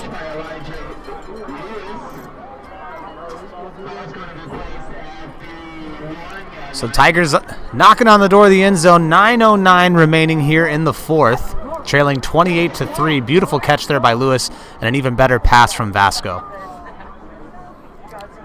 Corner was in the area. Looks like that was number 21, Brashawn Brown, the junior. for Desert Edge. As Vasquez under center, Vasquez probably going to keep this one himself. And he will. He was stopped initially. Second effort got him in for a Millennium touchdown. Vasco on the QB draw. A little bit of life late here in the fourth. Tigers with the touchdown. The point after can, we're still looking at a 3-possession game. Late flag on the play. We mentioned earlier this rivalry. This one's probably going to be an unsportsmanlike conduct penalty. Would that be the 6th one of the night? I've lost count at this point. I'm going to bet that there's going to be some foul language that was said. There was no scuffle. It was a Desert Edge player kind of by themselves, and I think they just said something that the ref heard. We can't hear it from over here. You can't see it, but the refs hear something, they'll call it. But this will be a big penalty because it will be assessed on the kickoff. So Desert Edge, assuming actually it'll probably be on the kick, Desert Edge will start at the 20, will not have an opportunity for a return. And it is an unsportsmanlike conduct penalty against Desert Edge, and it will be assessed on the kickoff. Davis Rupel now, the kick his extra point of the night, or his second kick of the night. Made his first field goal of about 30 yards. Senior quarterback, Noah Karufi, to hold it. Holds down. Rubel's kick is up, and it's good. Another flag on the play. Another unsportsmanlike conduct? Probably. And everything coming in after the whistle. This one probably is going to go against Millennium, I think. So that will negate the original unsportsmanlike conduct penalty from the kickoff. But this one will probably go against the Tigers. As Coach Early huddles his team up, and this is just a conversation to cool some heads. We need to calm down, stay level-headed for the remainder of this game. There's only 9 minutes left. You don't want to do anything too crazy to where, someone gets hurt or some things are said or some fists are thrown. And it is a personal foul against Millennium, so the 15 yards on Desert Edge the play before kind of negated at this point. Well, Desert Edge 28, Millennium 10. It's an 18-point game here with about 9 minutes left in the fourth quarter. Crazier things have happened. Still a 3-possession game, so Millennium will need to stop Desert Edge 3 times and get the ball back. I don't think Millennium has gotten that 3 and out on Desert Edge all night. But we have started seeing some pressure on Lara, so defensively doing their job so far. That pass rush can get going, who knows? Maybe Lara will throw a bad throw or something, but we'll see. You never know. Maybe they'll recover this kick. Senior kicker Max Kennedy now to kick us off here. And you're not in onside kick territory yet. You don't want to give Desert Edge the ball with good field position because you're not quite out of this one yet. But Millennium kicking from the 40 after the penalty. If you're the kicker, you probably want to pooch it over the front line and make it fall before the returners. Patterson's going to return this one. He's going left. Tiger giving chase. That's number 29. Bolgar Paradiez, the senior safety, made a huge tackle on the play. Another flag coming in late. This one's going to go against Desert Edge as well. That one's on number 34, Arturo Ramirez. And that was actually in the end zone, nowhere near the play. So let's see what happens on this one. At some point, when do the personal fouls result in ejections? Because we've seen enough of this in the professional league, not high school level, it should be the same, but if a certain player, it doesn't go based on team, it goes based on player. So if a certain player gets 2 personal foul calls in the same game, he gets ejected after the second one. The first one mainly going as a warning. So in sportsmanlike conduct, this one's going to go against Millennium. That one is surprising. Fans don't like that one. So, if it was personal fouls based off a team, there'd be a lot more than one player ejected. So at this point in time. I apologize for putting Arturo Ramirez on the spot right there. I was just kind of going with what looked like was happening on the field. A lot of players were pointing at the Desert Edge player, but turns out it was on Millennium. So you can't always rely on fingers being pointed. Lara's three receivers was right. Throw it to his running back, who runs over a Tiger, but gets about a gain of 1.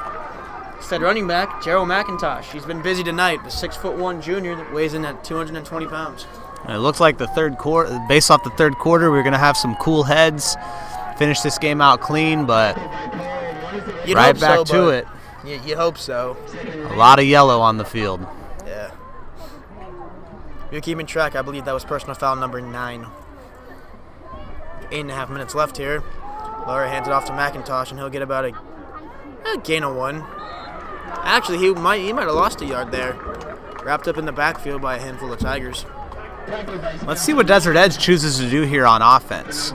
We saw Millennium string together some nice passes, find the end zone, and Desert Edge so far just a couple short plays, a run, a pass. Interesting to see if they decide to air it out to move the chains, move the ball down the field, because they're one play away from potentially giving the ball back to Millennium. Well, you don't necessarily need to get the first down here. They haven't punted yet, but they don't need to punt because they're going to get it. There's That's another flag. personal foul call. That's going against Millennium. Number 6, Shaheed Wilson, shoving number 3, Richard Kulik, out of bounds after the play was over. I mean, the receiver's out of bounds. He's given himself up. He got the first down. It's just an unnecessary hit. And that is the inexperience of Millennium's team, mixed with the heated emotions of this rivalry. In a situation where the clock is not on your side, the score is not going in your favor, field position's important, and that's just not 15 yards that you can afford to give up right there. So Lara hands it off to McIntosh as he cuts to the right, has a lane, and he'll pick up about 13, and he'll go out of bounds. And if you're counting, that's personal foul number 10. Certainly not a good number to be up in double digits between the teams. I don't think Millennium has had 10 personal foul calls in a season up until this point, let alone 10 in a game. Well, we knew it was going to be chippy. And again, and it's not just one-sided. They're both sides are going back and forward. It's not just a one-sided rivalry. This rivalry was dominated by Millennium for the past few seasons. As Lara will go down for a sack. Miscommunication on the play. On the play, that was number 30. Cameron Ganardo. He's been on a few plays tonight. But as I was saying, this rivalry, earlier, a few years ago, was dominated by Desert Edge. In the past 2 years, Millennium has managed to steal this game in the series. 2 years ago, when the controversial play when then quarterback Zarek Brown fumbled the ball into the end zone, which was recovered by Jalen Taylor. And then last year, when Jalen Early led his troops into Desert Edge for their senior night, which Desert Edge lost, if I'm not mistaken, it was like 50-7 or something like that. That throw is incomplete. Number 11, DeHaven Valentine. So this one is, you could say this one's personal for Desert Edge, as they've been on the wrong end of this series the past few seasons. 6 minutes, 40 seconds left here. 28 points for Desert Edge, 10 for the Tigers. It'll be third and about 15. Despite being in negative yardage situations a lot tonight for Desert Edge, they've always found a way to convert. And a lot of that's been on the junior quarterback, Adrian Lara, who was committed to Washington State, playing the Pac-12 for a few years to come. He'll drop back to throw, looking to his left. He'll throw it deep. And that's out of bounds. Intended for number 5, Andrew Patterson. On the coverage was number 5 from Millennium, Jalen Hawkins, the senior safety running back. Now it's fourth and 15, 4th and 20. It's around there somewhere. There is no punter. So Desert Edge will go for it. Probably another deep shot here. Either that or a route run of the sticks. To get the first down, Desert Edge will need to get to about the 10-yard line of the Tigers. Trips to his left. Laura has McIntosh into the backfield. They've gone to it before, but the out route to the outside corner. And they'll throw it to McIntosh. Ooh, it's close, but they're going to give it to him. 4th and 15 is no problem when you get 16 on the receiver wheel route by McIntosh. Millennium needed that stop, couldn't get it, and now it's goal to go for Desert Edge. 6.5 minutes and counting till the end of this one.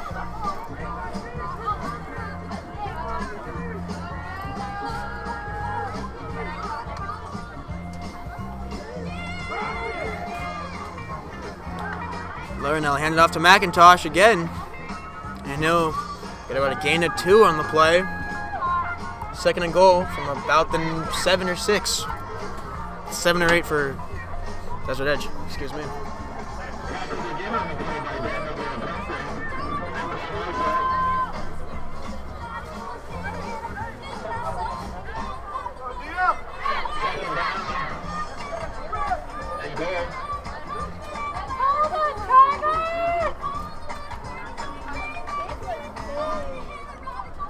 Laura sends the guy in motion and will hand it to McIntosh going the other way. And that's a huge tackle. Number 30. Cameron Ganado lived in the backfield last week against Apollo. Doing the same tonight. A few huge tackle for losses tonight. And he has a sack. 3rd and goal from the 10 of Millennium. Laura stays on the field.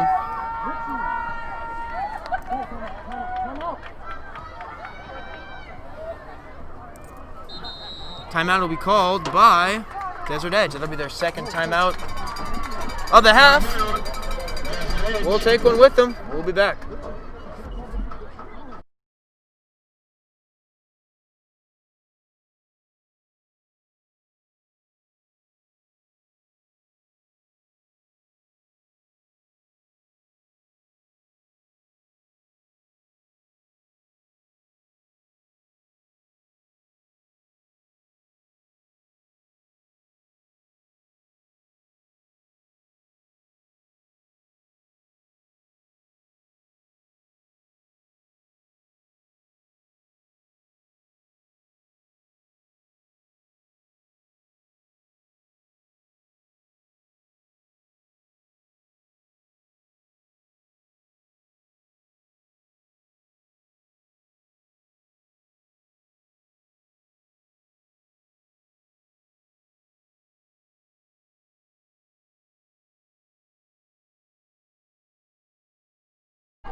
Desert Edge coming out here now.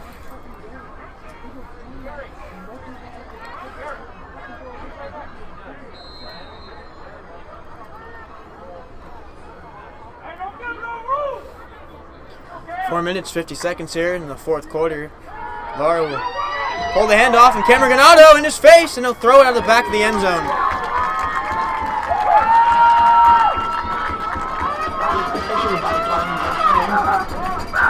Cameron Ganado has been living in the backfield recently. Laura will throw it out of bounds. You can't really say it was intended for anybody, but it was in the direction of Kulik.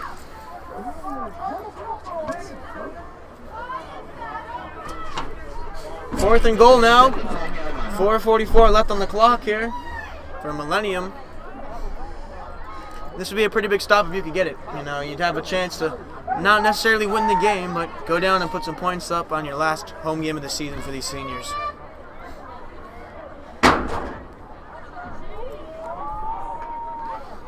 Laura looks to his right, and he'll throw the out route.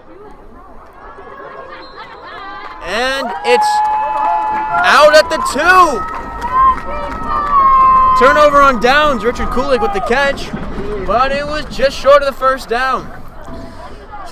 Tigers offense is going to take over with 98 yards to go. 4:38 remaining on the clock. Find a way into the end zone, find a way for some points. You could put yourself in an onside kick situation. See what Millennium does here.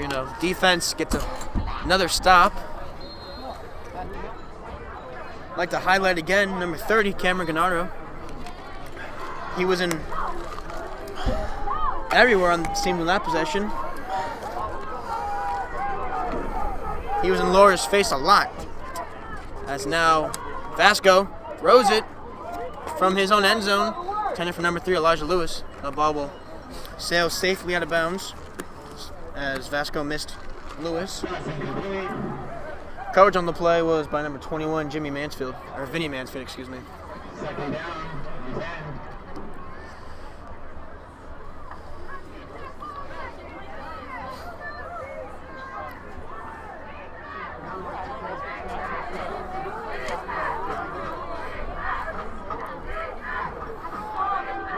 Oh, watch out! Vasco throwing a nice ball. Good thing he got rid of it too. Number 17, Chris Contreras, was screaming, bringing the screaming heat towards his way. Coming into this game, Millennium hasn't won a game. Desert Edge hasn't lost a game. On the catch on that play was number 13 from Millennium, Josiah Lathan. Crazier things have happened, but if things are going the way right now, Millennium will still be without a win. As Vasco throws it to Lewis, who takes a huge hit on the play on number 34, Arturo Ramirez. Lewis took a big shot on the play. Had the ball in his hands, but he just couldn't hold it, as early was sent out his punting unit.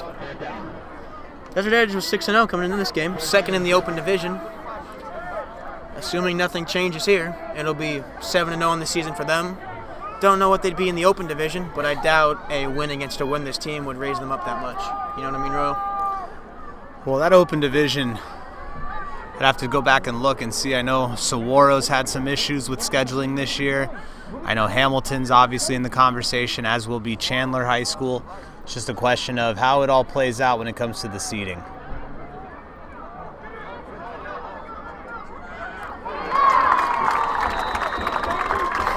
Number 82, Dominic Fuentes again. Hustle player, penalty back down by where the kick was kicked.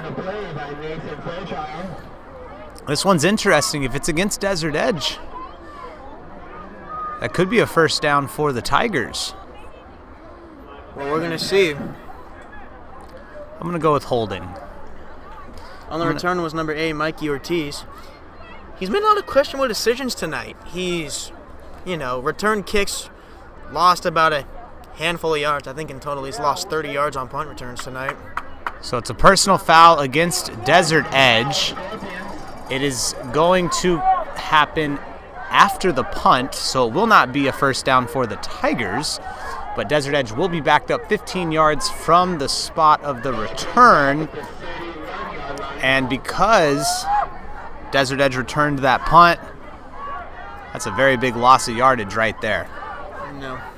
And if you keep him score at home, there's been more personal foul penalties called in this game than points for the Tigers.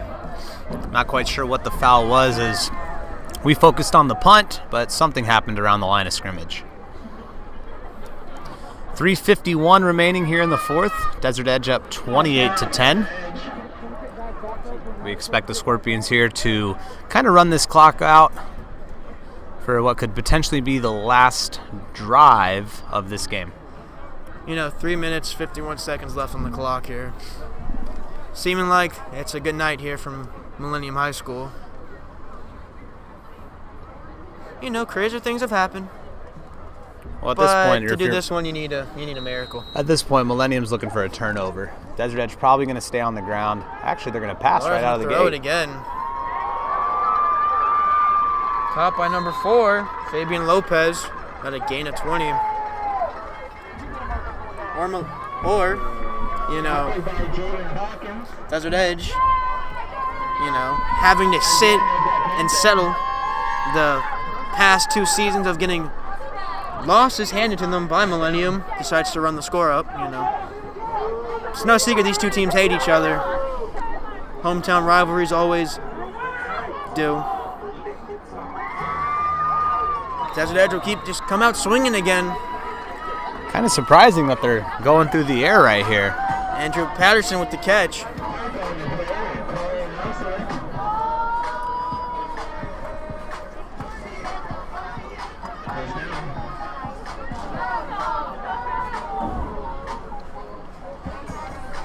It's not just sportsmanship within the players, but also the coaching staff. You know, you think being up by 18 points here with less than 3 minutes left in the game, they'd be content just, you know, running the clock out. That But pass is dropped by Richard Kulik. Well, when you look at the open bracket, this could be a reason why. If they're going to try and go get some points, make the win against Millennium a little bit larger, might help them when it comes to the seeding if they are trying to jump into that number 1 position. But at the same time, probably not trying to lose the number 2 spot in that bracket.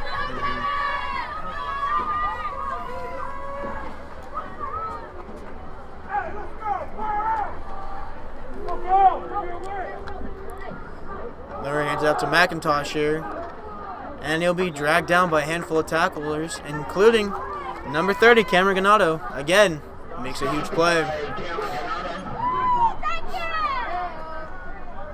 Another play there by Cameron. A few big plays made by number 30 tonight.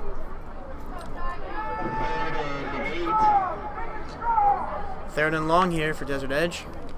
Lopez will be sent in motion. As Lara's going to look that way. Patterson deep. Overthrown. Lara threw it deep. Patterson might have had a step on 82, Dominic Fuentes, but ran out of real estate there on the play. Once again, you know.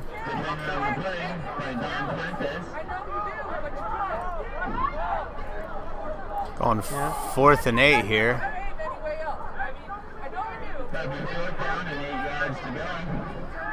You know, Desert Edge showing how much they hate the Tigers here. Going for an end zone shot.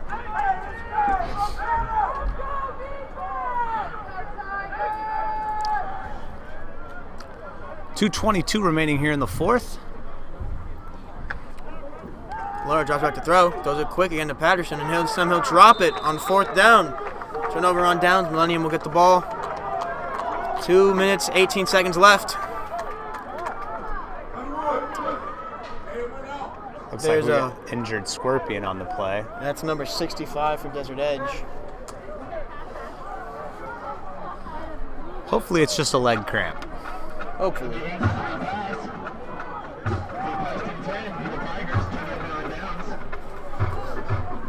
You know, we don't want to see any more injuries tonight. We still haven't gotten confirmation on Pinder's injury. He was hit pretty hard. He was taken to the locker room. We probably won't find out anything else tonight. Just thoughts and prayers are with him and his family for a speedy recovery.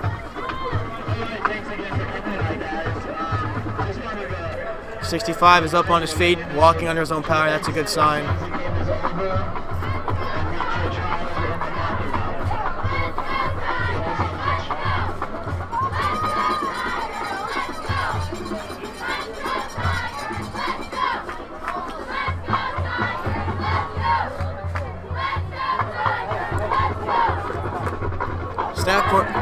Stacked formation here for Millennium. 2 receivers on down low, 2 receivers up top.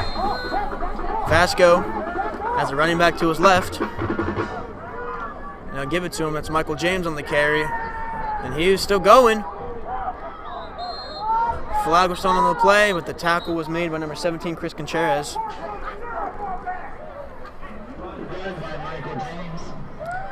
Now it looks like the penalty is going to be an encroachment call on the defense. Ooh, it's a personal foul. Oh, excuse me, a face mask. Didn't see that one.